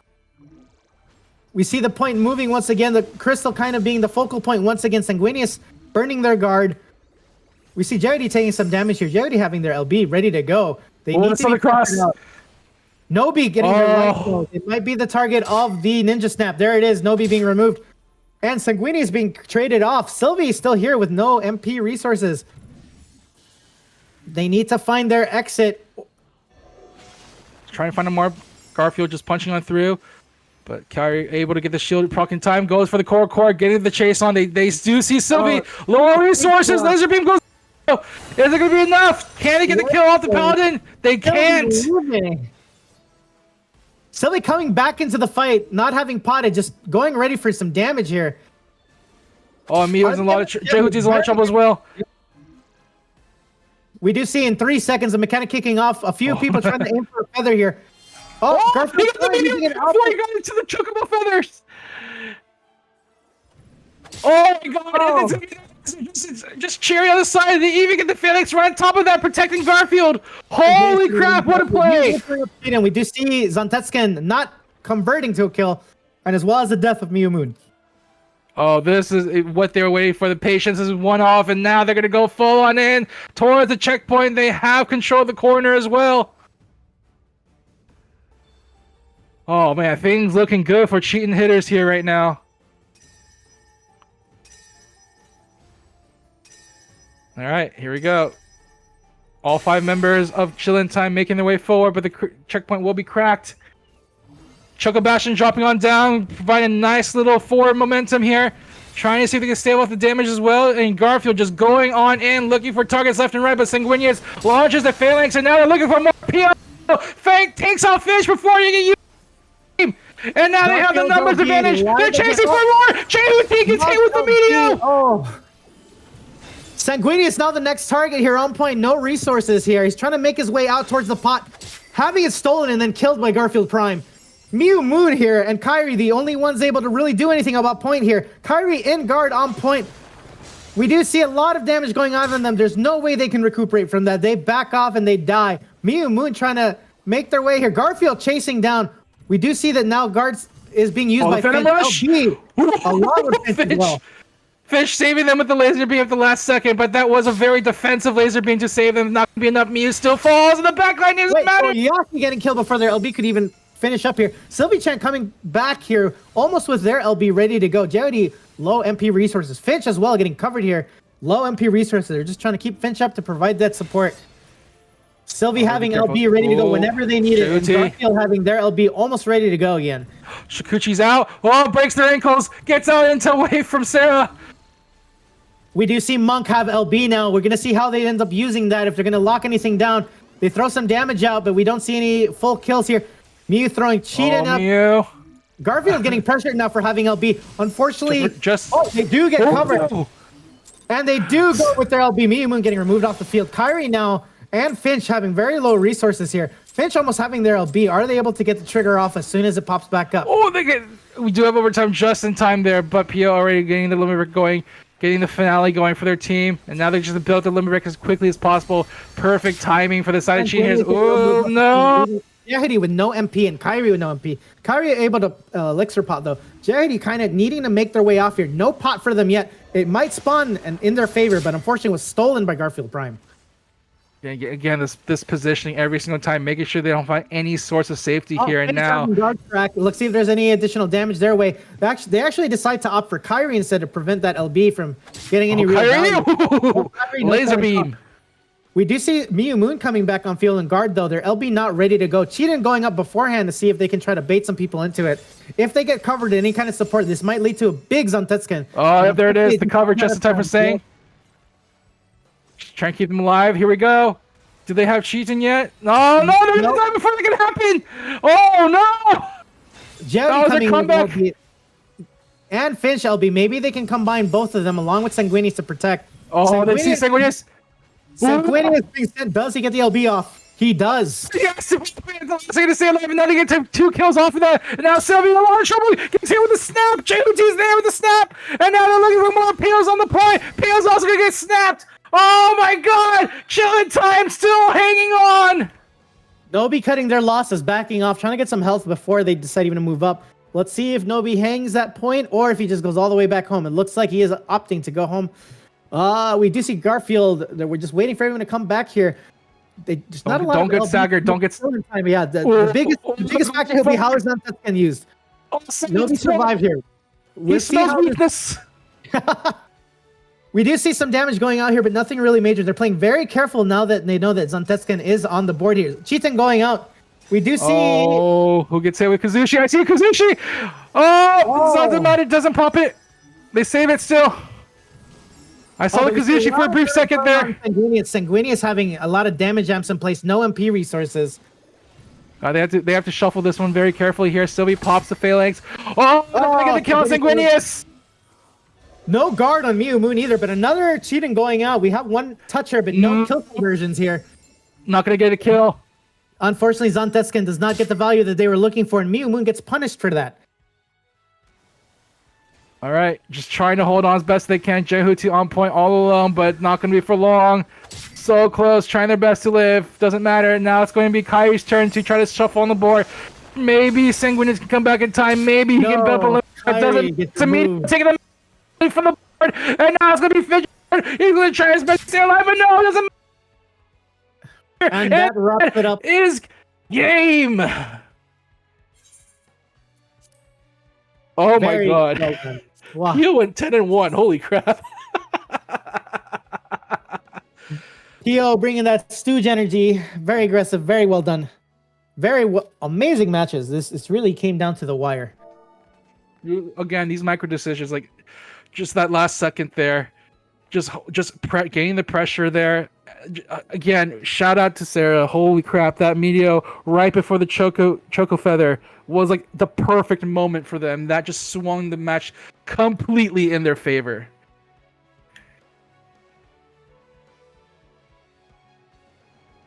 A little update on brackets. Oh man. Valiance has won against Chibi Fire 2-0. Wait, have I said that already? All right. I said that already, right? Yeah.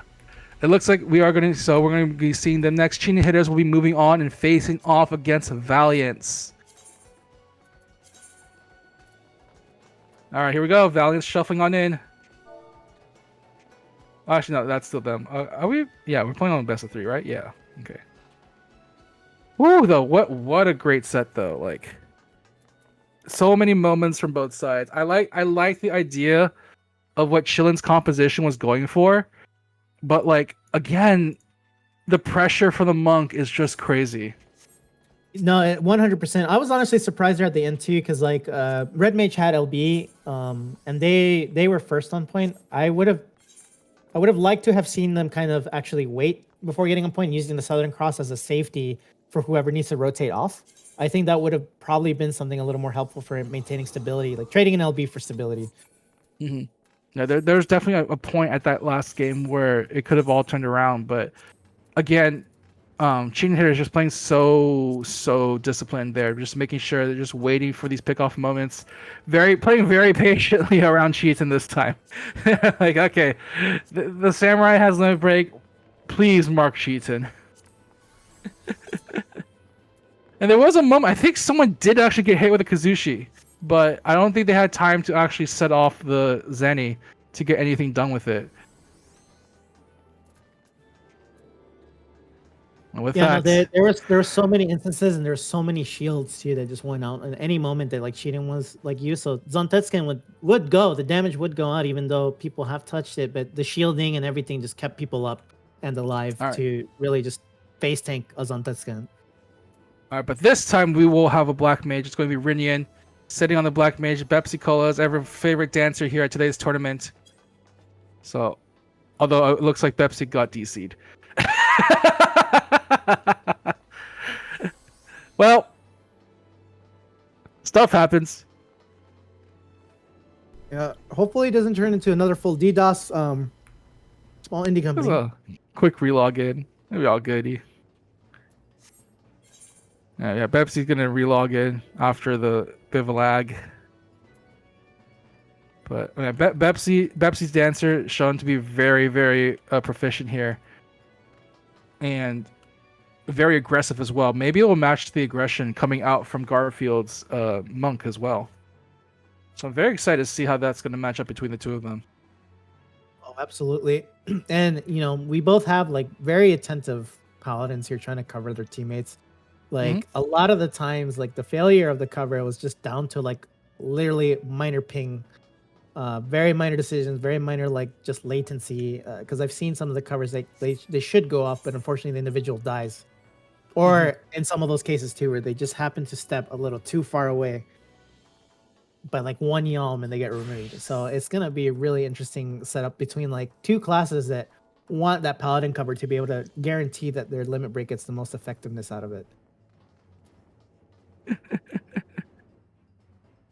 Yeah, both these teams, I think they fought each other a lot before, I believe. So very, very familiar with each other. All right. Everyone telling Garfield to race change. use the Fantasia. Oh, that's so funny. All right, it looks like Pepsi's back.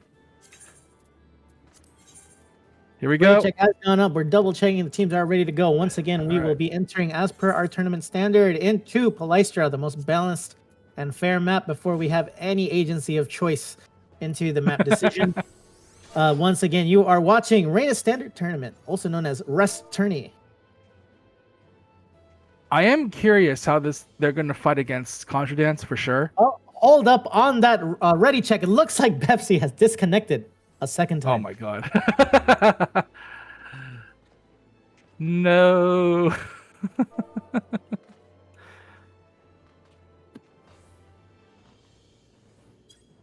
Oh man. But yeah, I am very curious how they're gonna play against Contra Dance. This the way they've played before, they do tend to gather very close to each other.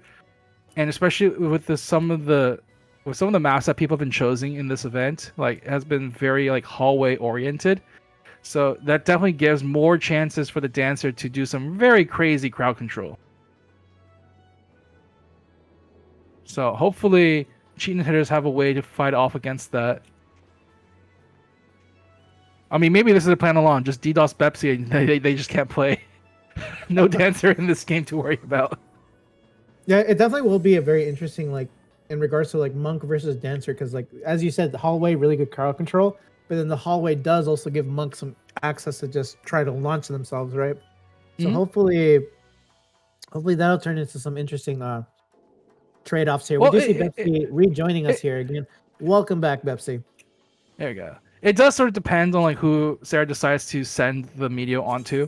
So there's gonna be like a lot of crazy reactions here in response to that. So we're gonna see if like, because the big thing is that they can't get too caught up in the chase to then suddenly go, oh right, that dancer has limit break, and we're all close together. And most like this is a composition that will be guarding a lot in a lot of their initial approaches, and that's also a perfect time for the dance to just apply pressure either through spinning or using the contra dance. And then, not to mention, you have a black mage in the backline just pumping damage every single chance they get. So a lot of factors that they have to be careful about going on. Has gone live. We do not hear word from one of our contestants, so we are waiting on that confirmation unless they got DDoSed. Womp bum boom. Cool. So outside of our PvP troubles in Dawntrail, what has been one of your most memorable Dawntrail moments of playing it? Well, was there anything that really got you surprised from playing the story, PvE, or even any other like? I'm a true Dawntrail defender, so I can go bat for it all day. Come at me, you haters. Come at me. Look, Lamott's my queen. I'm a defender.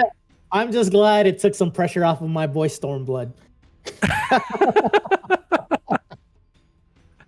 I am the last defender. All right, here we go, ladies and gentlemen. Let's Game check that one. first game. Portrait's looking Cheetah nice hitters here on Cheetah and hitters. Valiants. All right, that's how this goes. How's Yep, these no, portraits? good portraits all around. I like that. Yeah, Dempsey's the Fantastic. best one. Just in the void. Just standing there. That just exemplifies their entire experience today. You know, with all the detossing. Just stuck in the void. Maybe today I'll get to play. Maybe not.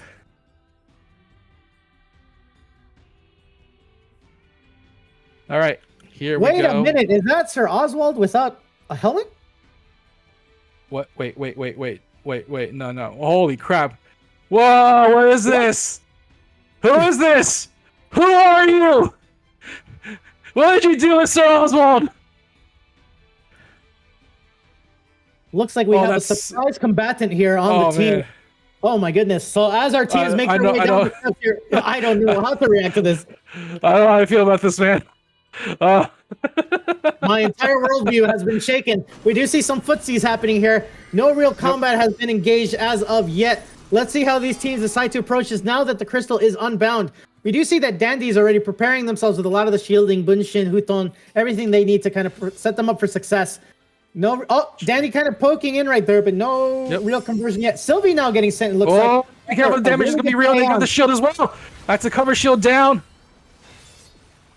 We see I sent Oswald for kind more. of the counter send here. Oswald already having the access of ground pots ready to go for them. So none of those comments really hit. Sylvie getting removed, however. So they are able to solidify that. Pio now getting pressured in here. Pio forced into guard. They get the counter sent onto Dandy at the very least, so it's going to be 1-for-1 trade for so far, but they do find Pio. Now they're going to chase for more Pepsi Cola on a rampage. They really want to play the game, and they sure are playing it. Transferred out. The right, unhelmeted Sir Oswald. He's like, get out of here. Who are you? You're Oswald. Airco's trying to use their LB, and Goku used their LB immediately. Does that convert to kill? Ooh, not quite. Shields up. He's trying to get out. Oh, doesn't get the ground pot though. Try to dash out, but doesn't matter. They're fine for now. Numbers However, there for enough- defense. There is enough pressure on Garfield to get him to back off, however. Running his way towards the other pot, trying to make his way towards another set of steps. Hopefully, yep, he looks like he's safe here. We do see right. the dance will be now being live on Pepsi Cola. Let's see how they end up using that here because they have some pretty free reign. They're looking for a target Garfield, looking around the corner, trying to see if they can find an opening as well, but doesn't matter. Rinian finds the kill onto Sylvia. Now they're going to try and see if they can find another one. Now it's a bad position for Garfield to be in. Trying their best to run. They do get a nice heal there, though. And they're going to stay alive for the time being. See some additional pressure in Dandelion, preventing them to get any additional LB. They have to actually go all the way back to the other set of stairs to maybe pot. Oh, wait, watch the corners! The corners, that's a thing! Oh. The dancer will be coming up. Oh, no kills, though! Oh, They do get it. Well, that was, the laser ninja combo. Garfield now being removed on the next snap here. The delayed contra dance, you know. Kind of being heavily pressured here. Let's see if they can get another kill here. Sylvie in guard, removed. Try and just sack the point just a little bit, just buy as much time as possible. But with that, it's gonna be Valiance with the first turn on the clock here, with the checkpoint grab. They are actually gonna crack it here too. The very nice stagger kill on Sylvie, so it's gonna allow them to push on forward. And Sir Oswald is coming around the corner with a limit break as well. The Phalanx at the ready here. Pio popping their finale. Just trying to get their generation going for their team. Allow them to get open. They need Phalanx as quickly as possible. They launch the Meteor, but Garfield's going to be counter sent on. They have to be careful. They want to get Dukentosh out of there, but Sir Oswald with the Phalanx is there to protect his team, and they're going to stay alive for this point. They got to be careful that they're looking at Udoku. They really can't. The trades are there for the White Mages. Garfield now being removed off the field as a trade. Sir Oswald now taking some damage here. Unfortunately, they don't have a lot of protection. They should have kept their helmet on because they are getting sent very hard. Oh, staying alive though. They got the Sheltron. Is it going to be enough though? They got the guard as well, just in time. The Contra Dance is going to be there as well. Can they convert off of this? Trying to save Sir Oswald. Not going to be enough. Kill there. But, they see Sylvie, but Sylvie pops Phalanx just in time. And now they have to get out of dodge here. Radiant running for their lives here. We see Udoku using their LB on Nobi. Nobi able to get the ground pot near the stairs and trying to turn the corner here. Looks like Nobi's making their way towards speed ramp to try to make their way out, but unfortunately, that was too much damage at once for them to truly make their way out. Udoku getting traded off here. There it And we is. see a lot of pressure on They see Koyaki. Koyaki. Get their LB. Sylvie-chan guarding them and basically having a shield crack in place. Koyaki's LB going live here. Ooh, laser beam. Closing someone out. We have Garfield Prime getting some pressure as well. Their LB is pretty much live. They are fighting on the point here, so let's see if they're able to lock someone down. Looks like that goes directly onto Pepsi Cola. All right, delays the contra dance. Very nice for them here. Now it looks like they're on their way to crack this themselves. That's a little bit slow. There's only one person on the point, but the rest of Valiant's a little bit preoccupied for the time being. This Sir Oswald's in a lot of trouble. Garfield already right up there punching hard, and now they're looking for more. They see Dandelion point, trying to delay things, but it's already been cracked. There it is. And now they're slowly marching towards the lead here. There's one chance for Valiant to set things right as we head into overtime. Choco Bastion's going to be dropped. Around the corner, Radiant so low! Pepsi Cola's LB going live, but they are taking some pressure in that regard. Udoku's LB not able to use it. They get killed right out, leaving only Pepsi and Oswald to really manage things on point. Oh, they have to be careful to get the contra dance in. Yep, we see the dance LB going out. However, it doesn't lead to kills. No scam. No scam here. Oswald trying to just keep themselves alive so they can live to get their LB here to maintain. Oh, thankfully, it looks like they are able to make it out, so their LB is now live. They have 3 LBs to work with. Dandy, unfortunately, being removed, reducing that number to 2. Have to use Phalanx here, both sides. Garfield being removed as a trade here. We do see that there is a massive brawl here on point. Koyaki and Ishimon being removed. Sylvie being like potentially the next target here with no MP. Their guard going off. Yep, Pepsi and Rinian in really good positions. They'll just do a lot of damage from far away from safety, and they're going to do some more damage. Sylvie's going to be gone. It's only Pio. No, oh, they almost put... Oh! Wise men on point. They got to be careful about that. They do get the kill. Can they find anything else off of it? Nobi needs to live to be able to build up his LB to try to push people off, so it looks like they scare him off. Oh, Garfield tried to cycle in, but they punish it really hard. The guard's going to be up, and the damage is there. Oh, no. Oh, they're trying so hard to live right now. It's going to be Koyaki's turn in the melting pot. Going to be burnt to bits and pieces here. Now they're going to try to cycle in again. It's going to be Pio's turn. Trying to hold on to the point. Has to get out of the point. They're going to cycle in with Nobi. But Nobi's also out of the point. They dropped the Choco Bastion, but it's not going to be enough. Trying their hardest. Sylvie on the point. Trying to stabilize launch. One with the contra. Somebody's going to be dancing their time away. And they're going to live. There's still also picks up the kill. Managed to dash on. Pio also jumping on, burning 2 guards here. Oh, they have to go. Udoku, that was really low right now. He has no resources. They're looking for a kill on him, but they do get the cover shield. Sir Oswald, doesn't matter what he's wearing. He's there for his friend. Dandelion backing off, trying to just use an elixir to keep themselves safe. We have a lot of things happening here on point. Radiant just punishing whoever's on point from the speed lane, along with Nobi, kind of repeating the same here. I'm looking, watching Rinian and Nobi both casting spells at the point from the speed lane. They're so focused on the point right now. It's crazy. But Dandelion picks up the kill onto Garv. That's huge. That's before Meteor can regenerate now. The Phalanx just in time for the Udoka Tosho with the laser beam. Can they find it? Yes, they will. They find the Paladin. It's going to be Nobi Pio. Pio getting removed. No. Oh, they have Payon on themselves, but is it enough? It's not. They are in guard. They have shield. Left to give. No one's there breaking, but it doesn't matter. The damage is going to be there. Holy crap, Valiant. Defense of a lifetime at the end there. Truly wire. My goodness.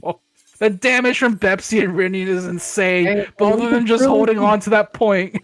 Both Paladins eating as much damage as they can, being top damage takers. There's just a moment, Nobi and Rinian just pumping spells at the point. Side by side, not noticing each other. Just completely ignored each other. Like, you're not important enough. I'm going to focus on the point. I have AoE up. I'm going to use AoE. I'll deal with you later. All right, immediately, here we go. Game number 2. Yep. No time to rest. Quick decision. No time to rest in the rest tournament. What a time to be alive, Teammaker. What a time to be alive. Oh my god. The fun part is the winner has to face off against the Dark Knight comp. So here we go. Oh. All right. The question is, which Paladin comp will move on into the losers finals? Cheating hitters are down 0-1 against Valiance with a great hold from Valiance at the last minute there. And now we're going to see how this is going to go for this map here. A little bit more control of the corners. Just try to find the opening there. Just gotta be careful of the damage because we just saw from the boards last game, they can just Pepsi and Rinium together can dish out so much damage. Absolutely, and the worst part is like, you know, these are like range classes, right? So like they can do it from almost anywhere they have visuals on you. It's really impressive, you know, just the sink into that, like how fast and at what distance you can be tapped from, basically. All right, here we go. Countdown's ticking here on C9 game number 2. Let's find out to see who moves on to the losers finals here. All right. How are they going to position here on this one? What are they going to do? I mean, immediately, Pio just trying to find a target there around the corner. Just get a few bits off. Get your generation going. Oh, we do see a really damage there. Sylvie! Again, that crazy damage amp is just going crazy for them right now. They have to keep it up as much as they can. There it is. Dandelion picks up another one. Yep. A lot of more forward pressure here happening right now. We see Nobi now being next on the list of being removed. Koyaki Nishimon and Garfield Prime backing their way into their base to try to just be able to stabilize again while their enemy team manages to make their way to Crystal, makes the 50, and is going for a fast break now. Basically a mirror of what happens in game 1. So now all we need is for cheating hitters to defend this really hard and push it all the way back just for Valiance to hold on to the defense. And that's how scripting works. Ooh, but good laser from downtown though. Catches them up before they can get to point. Puts them into a little bit better position. Now it's going to be Garfield. Being pumped so full of damage. Gotta be careful there. They're going to counter send with their own laser, but it's not going to be enough. The damage is not there for them. They have to be very careful. They do die. Oh, they try to go for the Chocobo Feather. Oh my god, so many men. Cheetah hitters got hit in the air. Oh, wait a minute. Garfield and Udoku Toshi basically trading each other. Oh, is it going to be another counter dance? Is this Sylvie? Oh. Dandelion being the next one to go. Unfortunately, that dance did not convert to too much kills here. Oh, Bepsi does have to get out there, though. I think he's kind of left. They're going to sack Bepsi, it looks like. Bepsi's just going to try to hold things as much as possible. There it is. Pepsi once again entering the void so others can prosper. Thank you so much, Pepsi. Back to where you go. All right, but this is still a really good lead for Valiant once again. So, can cheating hitters push it this time? There is a lot of limit breaks they're fighting into. Rennie already popping his, getting ready to do some maximum damage there as soon as he sees someone poking around the corner. We do see that Nobi is already propped up properly in a corner here, like, ready to send Choco Bastion to kind of give laser into Satan like that. Oh, Sylvie's dead. Sylvie getting removed here immediately. Dandy being traded here immediately. Nobi, however, having that sustain, they got sent and they are being sent. Will they be able to back off? That's the big one, though, to get rid of the phalanx before it comes out, and now they're going to get to use their own Sir Oswald just on the front lines, try and pump damage. There it is. PepsiCo pick up the kill onto Nobi. And now cheating hitters have to get out. Oh, Garfield's going back in with the Phantom Rush, trying to get the kill. Meteor! Oh, no, it's not going to be the cover! Oh, now Koyaki in a lot of trouble as well, trying to go there to support the teammate, but it's not going to happen. Doesn't matter, both fall. Big loss for cheating hitters. They have to back out now. They still have 2 minutes left, but this is going to be a very scary 2 minutes as Sylvie's going to get hammered from far away. Danny, Pepsi as well. Oh, they forced the cover as well, too, here. Oh, they're waiting for the perfect moment. He's gone. Pio immediately gets sent upon out. Trying to hide and guard, but it doesn't matter. The damage is too great there. There goes the final dance going on, and so much damage popping in, and they still have Contra Dance to hold on to later. See a lot of damage going out again. Oh, hold on 1 minute. We see Sylvie still mid LB, still living it out. Pretty tough. No Pio, though, so this might get them some bad support because Garfield has been... Sylvie getting stunned, now burning their Purify. No MP for Sylvie. No ground pot either. Their only hope is grabbing the feather. Oh, the shield's in time. Who's in the air? Dropping on down. It's going to be Udoku. And Nobi, it looks like, but nothing too bad to worry about. But that is a very bad tornado placement. Holy crap. That is one of the worst ones I've seen. Sylvie, unfortunately, being removed, being chased down by the entire team pretty much. And we have a lot of LBs going live in terms of Dance, Ninja LB, White Mage LB, everything to enable them is ready to go. Fighting into this is gonna feel so bad. They only have Choco Bastion. Oh no! They do get the kill on Doku. They're gonna use Contra Dance and Koyaki though. The tornado just saved him. Yeah, yes, it did somewhat. Oh my god! What?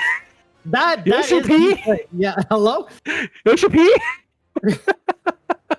He's watching the tournament like, no, they must live. Oh my god, that rogue tornado, man. Holy crap. Okay, well, wow, Cheating Hairs actually have a good chance now. They're gonna get their limit breaks on board. They are gonna be fighting into Laser and the Phalanx, so they have to be a little bit careful. But things are going. They have they have the stun laser into Meteo like that. Just to Sir Oswald. Get rid of him out of the field. Yep. He's gone. They will get the counter sent onto Garfield, but the counter for shield is going to be there from. Doku Toshu taking a brunt of the damage, now forced into guard. Trying to hide around the corner. All the damage is there. Laser beams coming out for White Major. Doku cannot take it. Dandelion now throwing themselves on point, trying to pretty much hold it. Radiant trying to get some damage up. Black Mage will be going live now, just pumping damage wherever they can. Converting it to a kill.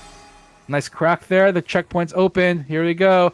Just one more corner to turn, but it's a very scary corner. Sir Oswald's back. Got Phalanx. Cover onto Garfield, though, but Garfield able to get away. But Pio's dead. That's one damage. See Sylvie solo. Oh, they have the polymorph on Sylvie, preventing any covers just in case. Take out Garfield. So much damage coming out from the Black Mage. Just hanging out around the corner is going to be enough. They have to get a point. Oh, just in time. But the Contra Dance at the end there. Nobi getting removed immediately. Choco Bastion's effects now gone to them. Pio trying to make his way, but unfortunately not able to. Oh my god. Despite one rogue tornado, it didn't matter there. The rest of Valiant's able to take the clean win 2-0. Now, my theory for how this went, I think it's that Cheating Hitters was not prepared to see a helmetless Sir Oswald either. So it was just a shock to them. Like they couldn't concentrate on the fight. They're just like, holy crap, is that Oswald? Is that Sir Oswald? Is that you? And then just neurons stopped firing. Decisions were not made. Oh man, with that 2-0 going on with Valiance. Valiance will be moving on to the top 3 while they face off against 86 Sunny. Okay, so we did. Okay, they did fight Comp 2 before, and they have experience fighting this composition. So, what do they need to do? What is the answer to this Dark Knight aggression? A lot of the times it's going to have to be a pseudo mirror, or it's going to have to be a situation where you have to have the resources to protect the initial Dark Knight. Because like a lot of the times, like as we've seen from these teams when they mirror each other with Dark Knight Scholar, right? It's always the Dark Knight that takes the brunt of the damage. They get their shield cracked more than likely. Like that's the best success you'll have for the most part. Are we going to see a Dark Knight on Valiance though? That is a true question. I don't think we are. So I'm pretty sure they're going to stick with the Paladin composition. In that case, the only thing I can really think is just like really understanding when to.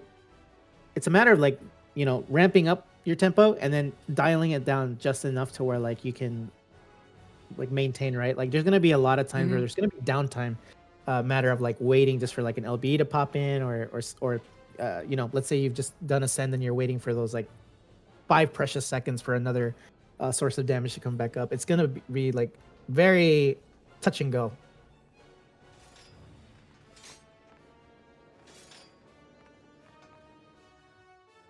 Okay, so just waiting for the teams to make their way in, but whew, I'm very Ooh, Yeah. man, I'm just curious to see what Valiants are going to do against this, because they now have experience in this tournament against this composition. So, I mean, the answer, you have to match aggression, right? Like, you have to counter send immediately. You have the damage, right? You have between Dancer and Black Mage, right? And Ninja. That's a lot of damage you can send on somebody in the backlines. And the composition they run is not necessarily a protection one. It really isn't. So it would be a matter. But the rough part here is that the guard crack they have access to is tied to A, being in a melee range for the most part, and B, it's on a GCD versus the OGCD range guard crack. Whew. Yeah, there's gonna be very interesting choices for both sides. I think Jay's on the Picto, it looks like still, and Crow, Emmy, I'm alive, yeah. I wonder what they're sending for their 5th then.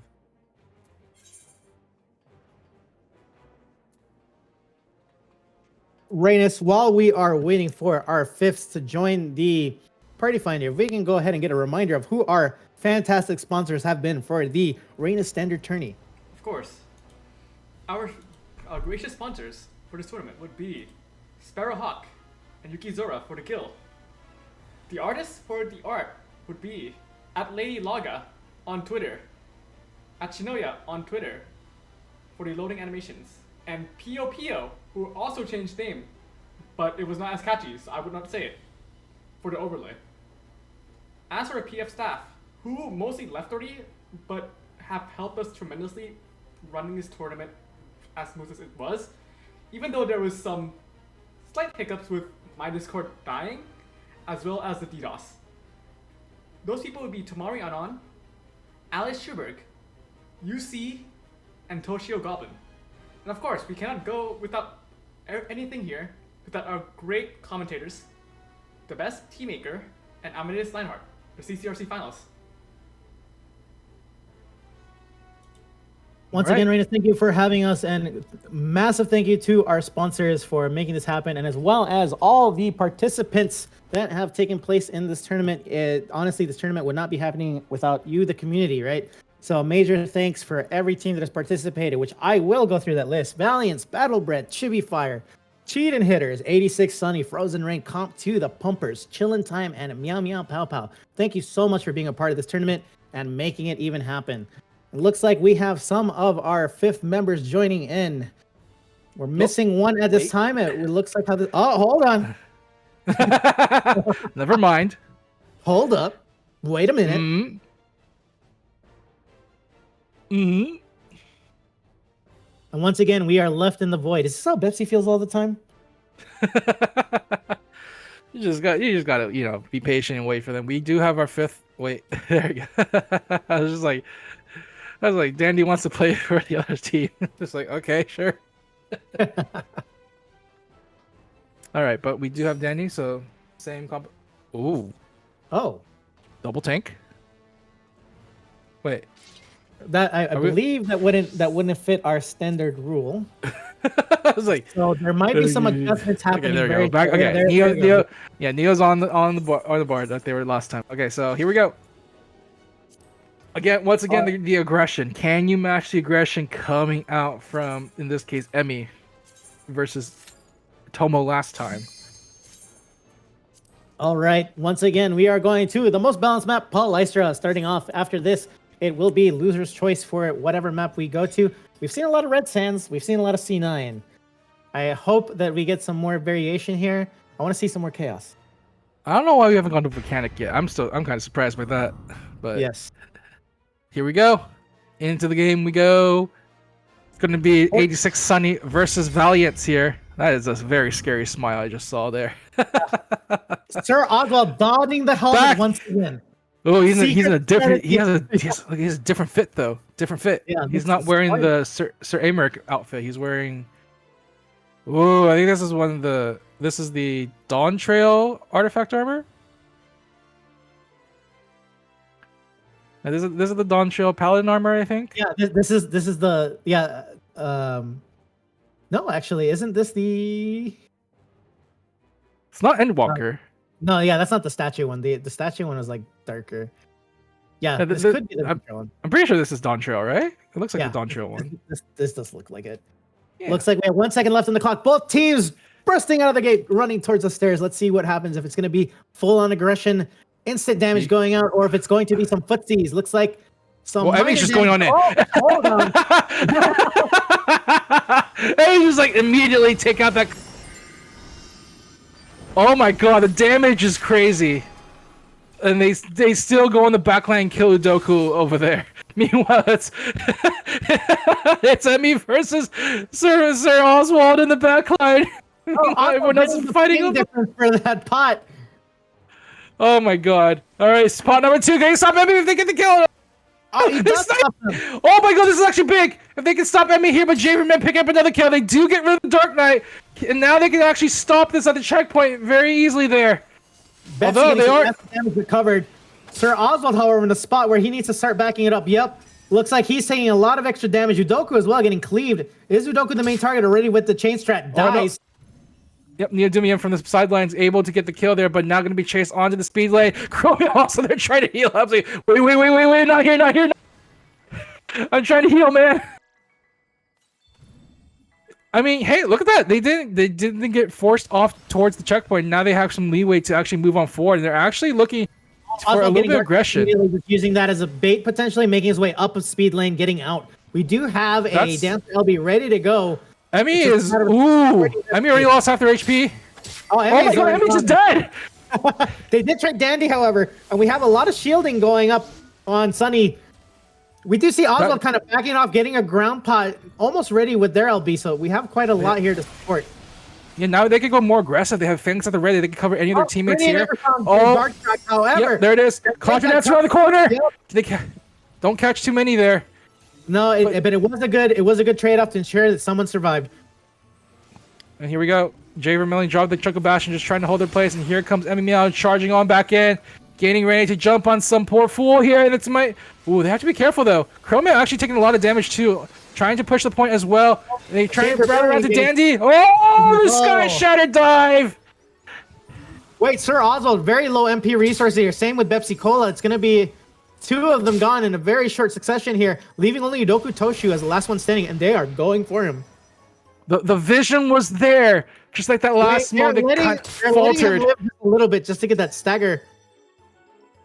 Like, I think focusing on Emmy is the right idea, but now they have to be careful. Emmy does have Eventide, so they're going to stay alive for a lot longer, just allowing the rest of the team to pump damage.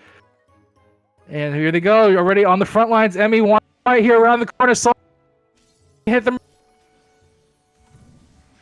It's going to be a defense of a lifetime for Valiance here, doing their best, trying to hold us. Sir Oswald already, doesn't matter. And now the popped right top of it. Doesn't matter how much you spin there. Emmy's gonna stay alive for as long as it takes. We do see Udoku and Dandelion having their LBs active. Hopefully they can get something going, but Dandelion's eating a lot of damage and getting removed before they could do anything. Udoku would be the likely next target as they do go down, leaving only Betsy and Ian as the survivors. Oh my god, Rinny has to get on the point now. Can't go from far away, isn't shield, but the damage is so terrible right now for them right now. They're for cover. Oh, but it doesn't matter. Oswald's down now. Rinny does get the full pot heal at the very least. So it's kind of a trade. Oh my god. Massive damage from the Dragoon LB right on top of Rinian, ending the match. The idea was there. It was there. It truly was. But man, the even if you take one player out of the equation of the fights, the rest of the team is still really strong. like while Oswald was taking care of Emmy in the background, they were just getting kills left and right regardless. We're now pending the choice of map from Valiance. And I think if there are any changes to be made, I would definitely say now is the time to remove the helmet, Sir Oswald. Just discombobulate them. Yeah. Like, what? Who that? Discombobulate. What the Paladin doing? Gotta find out if he's gonna change. Ooh! Oh, whoa! Big swap! Big swap! We have Neo going to the Gunbreaker and Emmy onto the Sage. How Ooh, I think interesting. they're A full experimenting with adjustment. how to beat the Dark Knight. It looks like, just in case, maybe. They feel confident in this game. I do wonder because Gunbreaker's also been getting a lot of buffs too over the patches, right? Yeah, so Gunbreaker has received quite a bit. It's a very strong contender right now, even in solo queue. I mean, like a part of the big tank composition was Dark Knight, Paladin, Gunbreaker, if not the Warrior. Yes. So, this will be very interesting. I'm very curious if this is like what they're pulling out of their pockets to prepare for the next match. If they feel hold like on, confident. looks like there's more adjustments happening here. More adjustments that's happening here. I'm seeing 2 healers right now. Oh, of course we're having some Viper. changes at the end, so I think they're trying to figure out just exactly which healer they want to take. Viper though from Jay. Yeah, I personally I feel the Viper's been a little bit underwhelming in PvP. What are your thoughts on that class? My thoughts on the class is it needs a lot of support, like similar to Warrior, to even function, and that's like one of the tougher parts because that class itself doesn't have any form of like really good inherent CC. I truly feel that the previous update that Viper had in regards to it generating more health, that was a step in the right direction, maybe a bit over-tuned, but reverting it back to what it is right now, especially with the current comps and guard cracks and metas, I don't think it was a good idea to do that. It was a best way is like they had the right idea, but they executed it poorly. It needs a lot more sustain. I don't feel that the LB needs more time as per the last patch. I think that it needs more, and this goes for a lot of melees right now in the current, in this current meta, in this current patch, is that there needs to be a lot of more sustain options to keep frontliners being frontliners. Mm-hmm. I mean, the way Viper plays, it is kind of like a tank, right? It's basically a second tank. So, remember 2 tanks, 2 healers. Looking familiar to you? Yeah. Having some flashbacks. I mean, this style composition was like how Standard was at the end of Endwalker, I believe, when it was you replace one of your DPS with a Sage because Sage is essentially red DPS anyways. Correct. And the gates now opening, both teams running towards the air tunnel, making their way towards the crystal. We'll see if this is going to be a slow approach, calculated approach, or if we are going full aggro. Looks like Neo and crew have decided to go aggro here. Wow, though, Emmy's going to be taking a lot of counter-scent damage there already. All right, got to be able to heal some of it off, but oh my god, the damage is just kind of insane. The cleaves are also going on through as well. They take out Emmy right away. Ooh, this experiment not off to a great start for 86 Sunny. Oh, Meow getting removed almost immediately next. Jay Vermillion now having to back off as well because they are taking massive amounts of damage. Using one of their scales pressuring Oswald. But he gets a ground pot, though. It doesn't matter. Ground pot and Sheltron blowing up for them. But, it looks like they were very disciplined to not pop that. This is not the 86 Sunny we're used to seeing. Certainly not Neo Demon now going off next, leaving behind the 2 healers and the Ninja having to back off here. And what's even worse is now Sir Oswald and crew have several LBs to work with. Massive, devastating combos that they can work. Just poking damage onto Crow as well, making it very hard. And that's like 4 limit breaks already for the side of Valiance. Oh no. All right, laser beam going off. Here we go. Radiant in LB as well. We see Dance Bepsi now. Contra dancing. Oh, the dance. They'll get the trade, but the damage is still done. They're delaying that Mesites even further for the poor Sage. But they are sort of staving them off. All of them jumping on in and Neo trying to find a way to spin to win. Here we go. Going right on top of 2 players. Looking for more. They see the chance, but the kill! Oh my god. He gets a counter kill already. Right before he can have his LB, but it really won't matter because as soon as he comes back. All right, we pop the river. Get some mitigation down. Can they get the damage though? Not quite. Rinian's still alive. Oh, but the snap is there. They have to be careful though. Oh, Dandy might also get snapped. They're trying to look for it. They don't get it. Oh, onto the Choco Feather. They actually push Dandy out of shield. Dandy tries Shikuchi away. He actually makes it. Oh, the tornado's there to help save his life. The tornado giveth, the tornado taketh. We do see Bepsi already prepping here with another dance LB ready to go, and Oswald with their LB to provide any kind of cover and additional mitigation. Hopefully they can make a... Yep, there goes Oswald's LB going live here. Yep. Now it's just a matter of locking someone down and doing as much damage as they can. The damage is nuts. Yeah.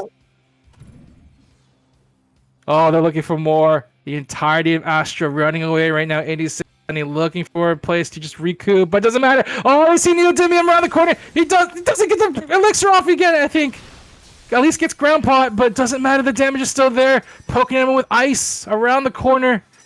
We do have Sage Cage from El-Melloi ready to rip, so this might be the most interesting part here. They need it. Oh, I'm alive, not being able to get their thing going off here. And we have the Sage Cage going live. However, they did lose a valuable Astro. Spin to win. We'll open the Contra Dance now! Doesn't matter, the damage is still there just in time. Bepsi unable to get anything done. That is a waste of dance. They see Udoku as well. Alright, the damage amp is starting to come on through. Daniel should delay things as much as possible. Actually, okay, they're chasing Rennie instead. Okay. So they have J Vermillion to basically hold the duel on the crystal while they're chasing off. Very smart. Yeah. Okay, just just stagger them out. Just stagger them out.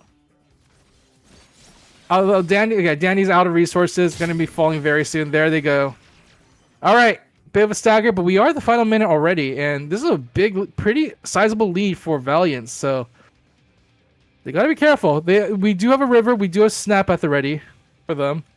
I would assume they're going to try to abuse the laser to try to remove the astrological. My God, I forgot how fast Gunbreaker gets their limit break. Holy crap! Yeah. Here he goes, right there. Spin to win from Neo. Try to apply the stacks as much as possible. He gets it stunned onto Udoku. Is it gonna be enough though? Udoku is able to get the cover as well. And now they're gonna jump back in for the counter send. Can they find anything laser onto El-Melloi? Oh, Sir Oswald finds the counter send. Oh, 2 down. Rennie and Emberson and Dandy a 3rd one down. Jay is single-handedly making Viper look cool here in PvP right now. Oh my God! Holy crap! They did it! They got the lead against Valence. Can Bepsi Cola make it? They do. Oh, not enough. No, they don't! From the pushback of the point, just right out of their grasp. Oh my God! 86 Sunny with a 2-0 over Valiant. What looked like a weird experiment paid out finally in the end.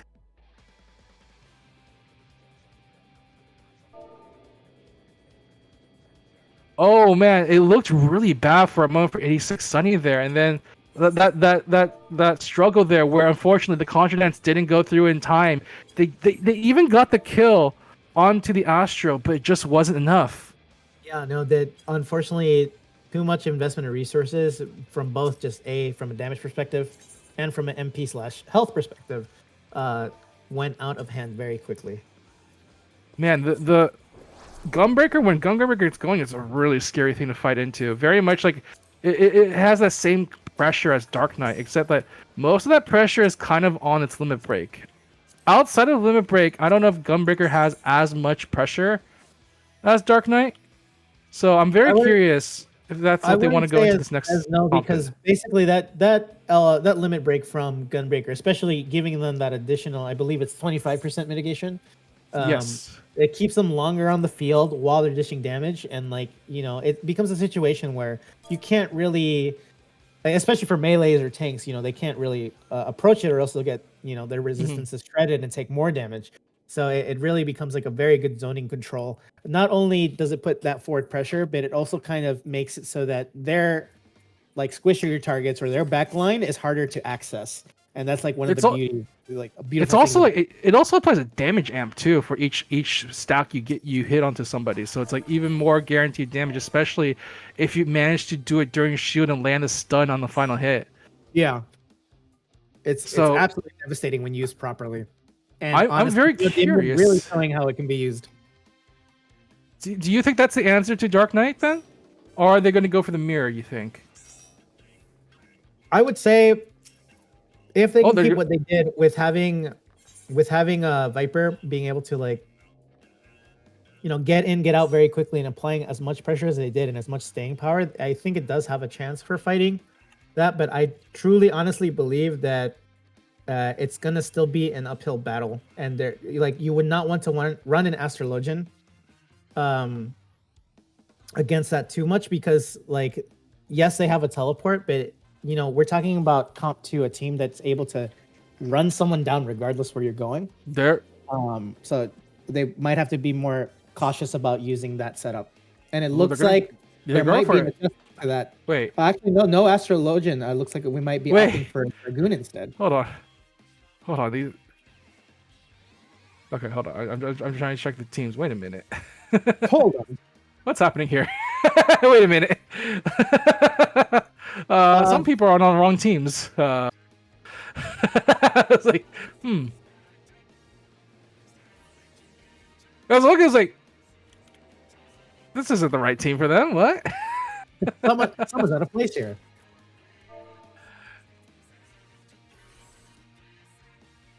Okay, it does look like, yeah, okay.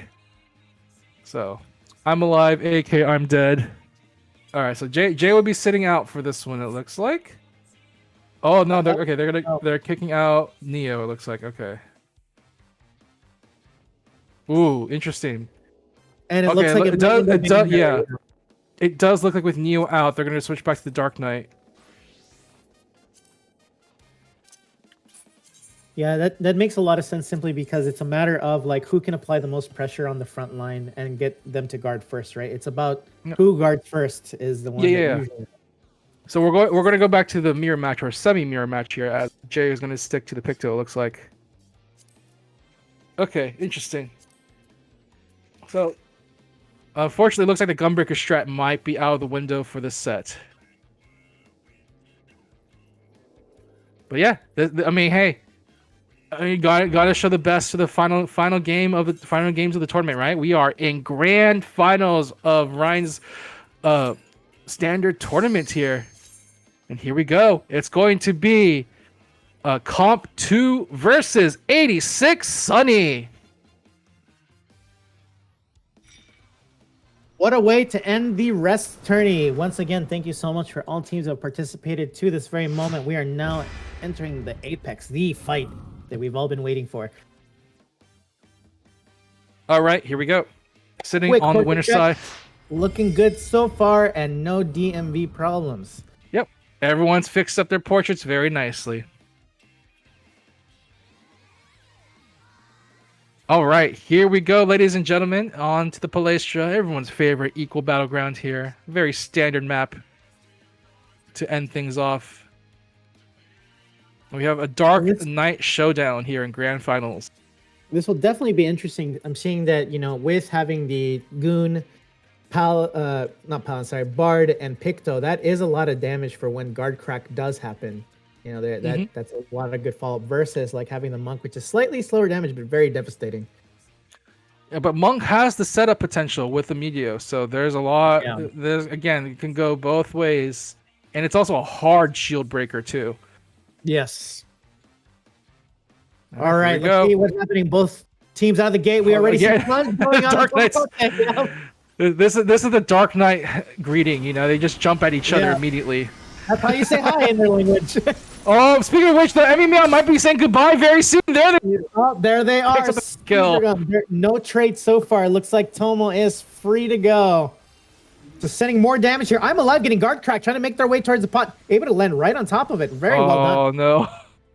The momentum swinging. The next pot. There they go. Yep. Oh, the momentum immediately there.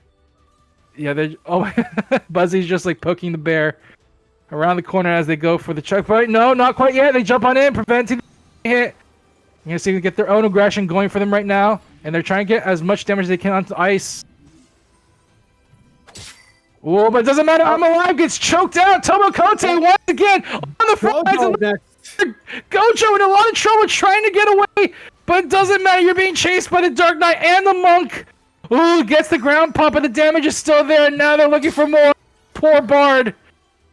We do see Tomokote eating a lot of damage in a counter stand here, getting removed on point. Emmy, however, just going off near immediately. Both Dark Knights gone. Chromia being sent next. Oh, This does mean that in the Limit Break Wars, Toma will have theirs up first. But I don't think that's going to matter. We're already pushing past the final corner here. El-Melloi just trying to hold on to the side, but this is not the best place for Dragoon to be. They're going to try to roar here, just trying to do their best to live as much as possible, gets the ground pot, but again, being chased by so many members. Oh, trying their best to live, but the crack is there.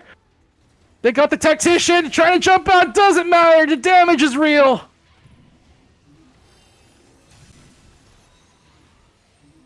We do see Jay Vermillion now using Choco Bastion to try to buy some sustain, but they both, Gojo and Jay Vermillion, taking massive damage from middle of Wood landing with the Sky Shatter. Meow taking some additional damage here too. Now being forced to guard, no MP, and guard crack. Oh my god. And plunge. What a clean maneuver. Pot to plunge to kill. Oh man, Tomo just makes it look so effortless, man. Absolutely, and he's still sitting there with his LB. We do see a Dragoon up in the air right now in form of El-Melloi, just landing on the ground here, not really, just finding some breathing room for the team. But it is not just a bit of shield. Oh, middle, oh, he's got the ground pot. Yeah, he manages to get out. Oh, he gets a kill. Oh my god. Oh, we see another guard crack being active in terms of ice. There we see Tomo burning their LB finally. Buzzy Wuzzy getting removed. Ooh, they do get the kill, Buzzy. Meow getting the LB out. Chrome Meow on very low resources here. They have to be careful. They do need another kill. Here. Yep, there's Middle of Wu going out now. Tomokote having no resources. They might be the next primetime target here. Ooh, ground pot does get the ground pot. Ice is actually being removed here. Oh my god, Tomo is so far away from the fight. All right, yeah, they're gonna just back up for now. They have a simple 98% lead, you know, nothing big. A minor lead at best. Yeah. But I mean, plenty of time for 86 Sunny to definitely get the comeback here. They finally got a bit of momentum going at the final fight there right at the end, but this is a lot to work through. As a team as even as these two, this is a lot to fight through. Both sides just poking around the corner, looking for an opening here, waiting for someone to drop their defense first. Meow taking quite a bit of damage, being forced into guard here. However, Tomo getting removed here immediately. That's a big kill, getting the kill onto Tomo. But there is a lot of sustain out for them here. It's just a matter of they got a stun. Fuzzy Wuzzy getting killed before they can get their LB fully generated or even used. That's really big too. That's also right before the Meteor as well, so just delaying it just a little bit more. Oh, this is looking very scary. El-Melloi, though, going to be chased out and dies there. Ooh. Both sides just getting the trades on in. Here comes the Choco Bastion from Jay. Jay dropping it, trying to push the point as much as possible. They also get a huge heal there as well, just making sure the team stays alive as they try to push this point. Emmy's also going to pop Eventide. Yep. Yes, it looks like their LB has gone out. Tomokote still trailing behind. Very close to having their LB. Middle of Wu taking a lot of damage here, having the plunge placed on them. But it looks like they were able to get out, and now we have a target swap here in terms of Ice. Ice having their guard cracked and now being followed down. Tomo actually eating the damage, though, along with them and dying. Fuzzy Wuzzy is now getting pressured here. And we do see that Lot is going on and off the point here. We have a guard, we have the initial crack here, so 51% has been achieved. But a lot of this fight's going in, and Tomo is coming back with, like, very near LB. They are literally 99.9% ready to go by the time they hit the crystal. They should have LB. Yeah, they have to like bait it, and they have to just dodge it for a long time, which is really hard when you're fighting against overtime like this. Oh boy, there goes the amp as well. They have to be careful running around the corner. Jay from trying their best to stay alive. Oh my gosh, eats a huge amount of Dragoon LB. They're gonna get the kill onto one, and now they're looking for more. El-Melloi might have to jump into the air. Yes, he does. Into the skyline. Try to stay alive. Try to keep the push alive. But it doesn't matter. Buzzy Wuzzy's right there, ready to punch him out. Tomokote providing support for Ice, trying to basically peel from them from the other Dark Knight. Unfortunately, getting themselves killed. Ice will be following. Ice is dead. Ice is dead. Oh, you can't survive that many Shadowbringers. Here we go, looking for more. Ellie Meeps now. Just trying to hold his defense. This might be the aggression that they're looking for. Already 3 down on the side of Comp 2. Right in front of... Oh. This is it. This is it. They found the opening here. They had the numbers advantage, and now they're looking for more. Tomokote is jumping on it. Doesn't have too many. Already Shield Scout immediately taken out and killed.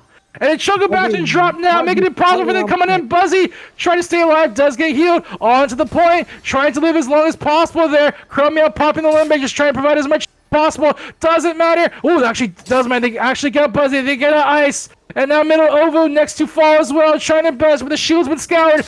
I don't know how much longer they can live. Not for very long. Gonna be just enough. 86 Sunny with the comeback here on game number 1. Really well done. I think this really does kind of demonstrate, like, in regards to the difference, like the major difference here being between, there is a Pictomancer versus a Monk. I think one other thing that Pictomancer does bring to that table, aside from that like really big instant laser damage, is that these lasers have like additional CC tied to them. Yes. Just that little bit to control the fight just a little bit more, and Jay's at like a really good advantage point to use it. That being said, they almost lost that one too. So again, it's just how swingy these fights can become. They're each side just looking for that one opening to get that kill. Ooh, it looks like we have the decision Okay. being something that we have not had yet, which is Volcanic Heart. Finally, Volcanic Heart. Here we go, baby. So to give you a quick primer into Volcanic Heart is a very, very small map with a lot of winding corridors and walls and speed lanes. One of the most interesting mechanics is that there are bombs that get summoned, and once these bombs explode, they leave behind an orb you can obtain for more damage and LB generation. All right, here we go. Doesn't look like there are much changes on either side. Looks like both sides going to be sticking with their comp for the time being. A lot of corners to take advantage of as well for either side too. So very, very interested to see how this is going to go. We're of course going to start things off with the Dark Knight saying hi to each other, just to plunge at each other. Yeah, of course, that's how it goes. The typical Dark Knight hello. Yeah, it's the good old. Again, everyone, just remember that orbs do give you LB generation. I am looking at you, Baka Opai of Team Tomodachi.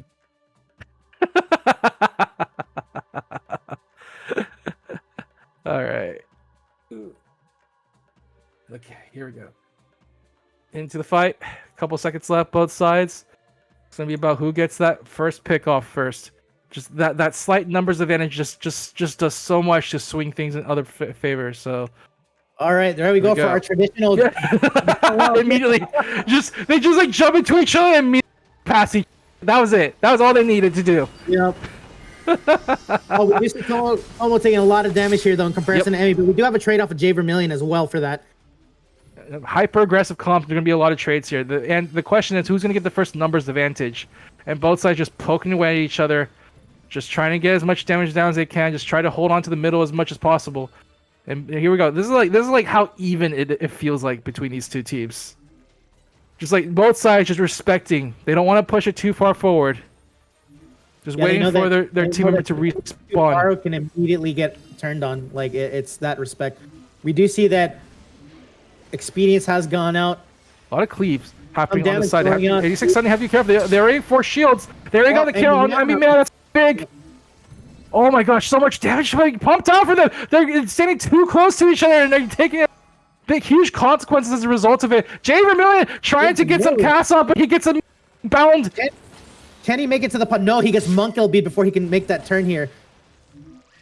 There it is. We see the bombs are now. Oh my gosh, again, the cleaves!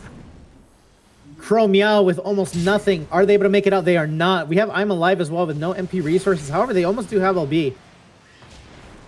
They're slowly waiting for the bomb to go by. Just getting us push. The bomb once again. Yoshi P, please. I know you have a favorite here, but come on. We do see orbs going live. Some of them being grabbed here. Baka, pay attention because that gives you LB generation. Just a reminder. And then we have a lot of, Emmy Meow here. So they are actually having to back off. They are trying to kind of opt for like a slight quick push. They were waiting for Expedience actually, so that they could go on the next 10. Expedience going live and Jay Vermillion getting hard pressured into a kill. Oh my gosh, you saw Goj, I'm Alive just trying to get anything done with a drop, but it doesn't matter. Unfortunately, only skids behind the wall. And now it's another limit break down, and Tomokote still has theirs at the ready here, getting ready to pop it. Can they get a kill? Oh, Chromio solo! No! Not able to make it, unfortunately. From downtown, El-Melloi gets the snipe there. Now they're looking for more. They get the meter. That's another down on the side of 86 Sunny, and now they're looking for more. Oh, they see they're pounding on that poor shield there. Gojo trying their best to run away. Does get to the ground pot in time. They are going to just let this go. Meanwhile, back on point. El-Melloi just trying to delay things as much as possible. Gets the eventide just in time. And here we go. Just delay things off a little bit longer here. Just challenging El-Melloi. El-Melloi will go away, but middle. Moved off the field. El-Melloi kind of going in closer. If they're able to catch up and slow them down just a little bit, it might convert into. They're being chased, but it doesn't matter. They get the return kill. Up, and there is a trades. Big trades again. Once again, Meteor Drive though on point. Can they find a kill off of that? No, just push them off, making sure they can't do much off of that. Well, not the Meteor Drive. That was just a Phantom Rush. All right, cool. In the meantime, Eyes also popping their limit break, just getting the extra heals, getting the extra damage there, trying to see if they just keep the team alive as much as possible here. I'm alive though, in a lot of trouble. Soon they're going to be dead. They get the shield just in time, but it's scoured. The damage is going on through. Can they get to the ground pod just in time? There it is. Another set of bombs going on the field once again, kind of separating some of the players out. Looks like everyone's reconvening. We do see the Choco Bastion from J Vermilion go up on the corner near their pot. Force them out. Don't fight in that, and they're gonna just walk away from that peacefully. Unfortunately, that bomb kind of cutting up some exits here, so we have a death happening. Buzzy eating the bomb and dying. Yeah, sometimes you just don't have a shield when you're there, and you know. Yeah, that makes sense. But with that, though, they are able to lay the damage, and they get the kill onto El-Melloi. It's a big push for them. Nice little 2-kill swing. They get again, numbers advantage becomes so important in situations like this. Middle Ovo also a lot of trouble. Middle Ovo caught out and cornered. And 86 Sunny approaching the checkpoint. They might actually be able to the break. They are able to hit the 50 cleanly. So now we have just more combat kind of happening in the corners here. We do see that everything's getting set up. El-Melloi now throwing out their LB to do an LB gen, and as well have access to a little bit more damage output, and B able to delete MP. We see a lot of damage going out now. A lot of shields going out. Buzzy in the back line. He maybe gets cut out. They're trying their best to save him. He gets hit. Oh, Maron, look at that pot just in time, saving his ass there. And he even gets the return kill onto Javer. But it has been popped. The checkpoint has been broken. We are looking at 52.4%. Ooh, even gets a kill into Tomo. I'm alive. In the air, still alive. There it is. Now they're going for more. He gets the kill on the drop onto up ice. Will suffer Emilio. Going to be taken out from that just like that. But again, numbers advantage is so important here. They've already taken out 3-1. Now Buzzy just trying their best to delay things up as much as possible. Yeah, middle blue as well, landing and getting themselves a shield. They are propped to be on point next. Takes over. We see Choco Bastion from J Vermilion kind of encompassing the crystal at this point, making it difficult for the others to fight in it, but good for their friendlies to be able to get a little bit of sustain here. We see Experience go out here. Lot of damage on Tomokote again, but they had their LB pop out. They are running out of time, though, in 3 seconds on that. So let's see if they do get sent again, because they have no resources to follow out. They make it out. Oh, they're chasing, though. Ooh, big kill for sure. And again, numbers advantage just becoming so important in a situation like this. Ice without MP. My God. Removed El-Melloi without MP as well, being the third removal. Crow Meow getting traded, however.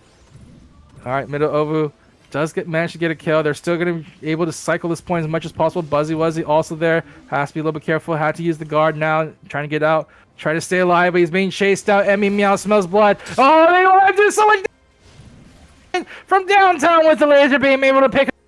And now they're looking for more. Just trying to hold on. Just trying to get these kills. Stagger them as much as possible here. Tomo trying to get out too as well. Just trying to hold on to any sort of hope. But the chase is salt to earth. The tactician, it's all there to get rid of this Dark Knight. We do see Ice using Expedience on point, trying to get on point and maintain it, but they are getting a hard punish. Thankfully, the Payon covers some of their exits, so hopefully they can make it to the ground pot. They are running as fast as they can, able to get it and get out so they can pot.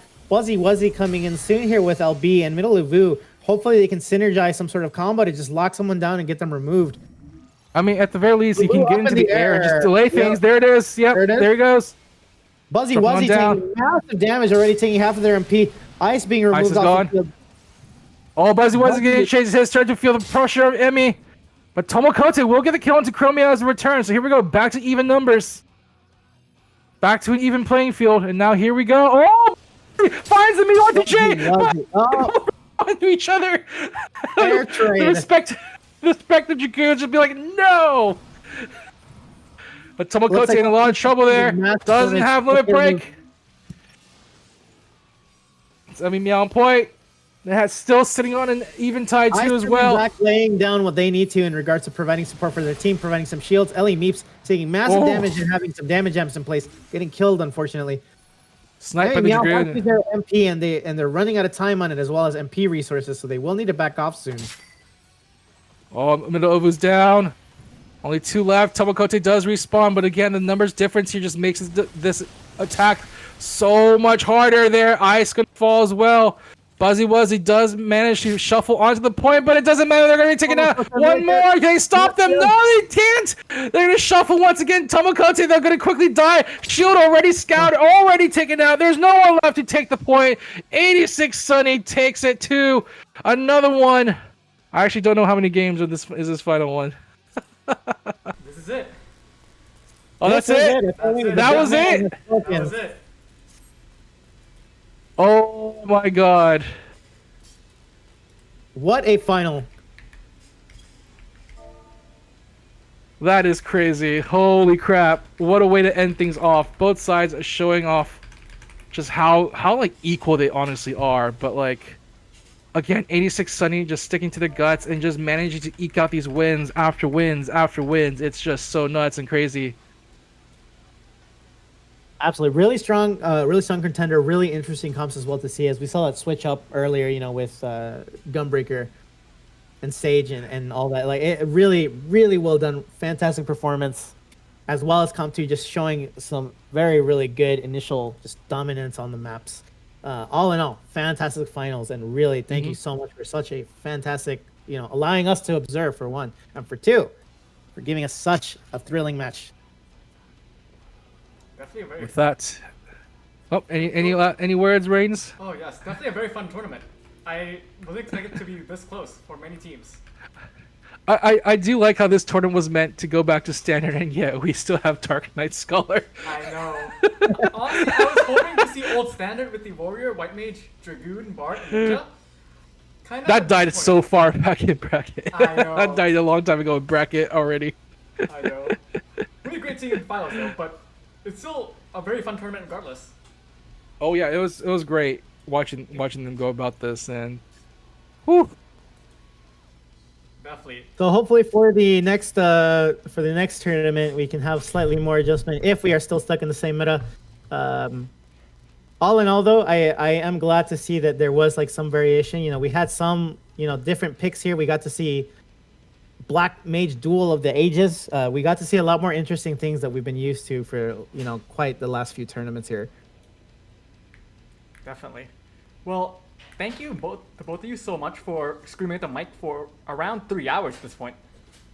No problem. This is what I do. Yeah, no, I always suck a- at always a PvP, but pleasure. I can sure scream into a mic. Absolute pleasure to be here. And as well, Team Maker, pleasure working with you. And once again, everyone in the community, all the teams that participated. Thank you for making this so interesting. Before I end the stream, I would like to thank everyone who helped me with this tournament again, as well as a quick shout out for Rising Stars Guardbreak Supernova CC tournament that is happening on December 6th. So if you have a team for that, please sign up for it. It'll be a fun little tournament with bands this time around. With that being said, Team Maker, Amadeus, any last words? I look forward to seeing what the future of this meta looks like, and it's gonna be filled with a lot of Dark Knights. Absolutely true. Not really much to say. The only thing I have to say is, once again, everyone watching, thank you so much for joining us on the Reynes Standard Tournament, the rest tourney, because we all need a freaking break from this meta, man. Jesus. Of course. Well, I guess that's it for us tonight. Thank you very much for stopping by. Later. Bye.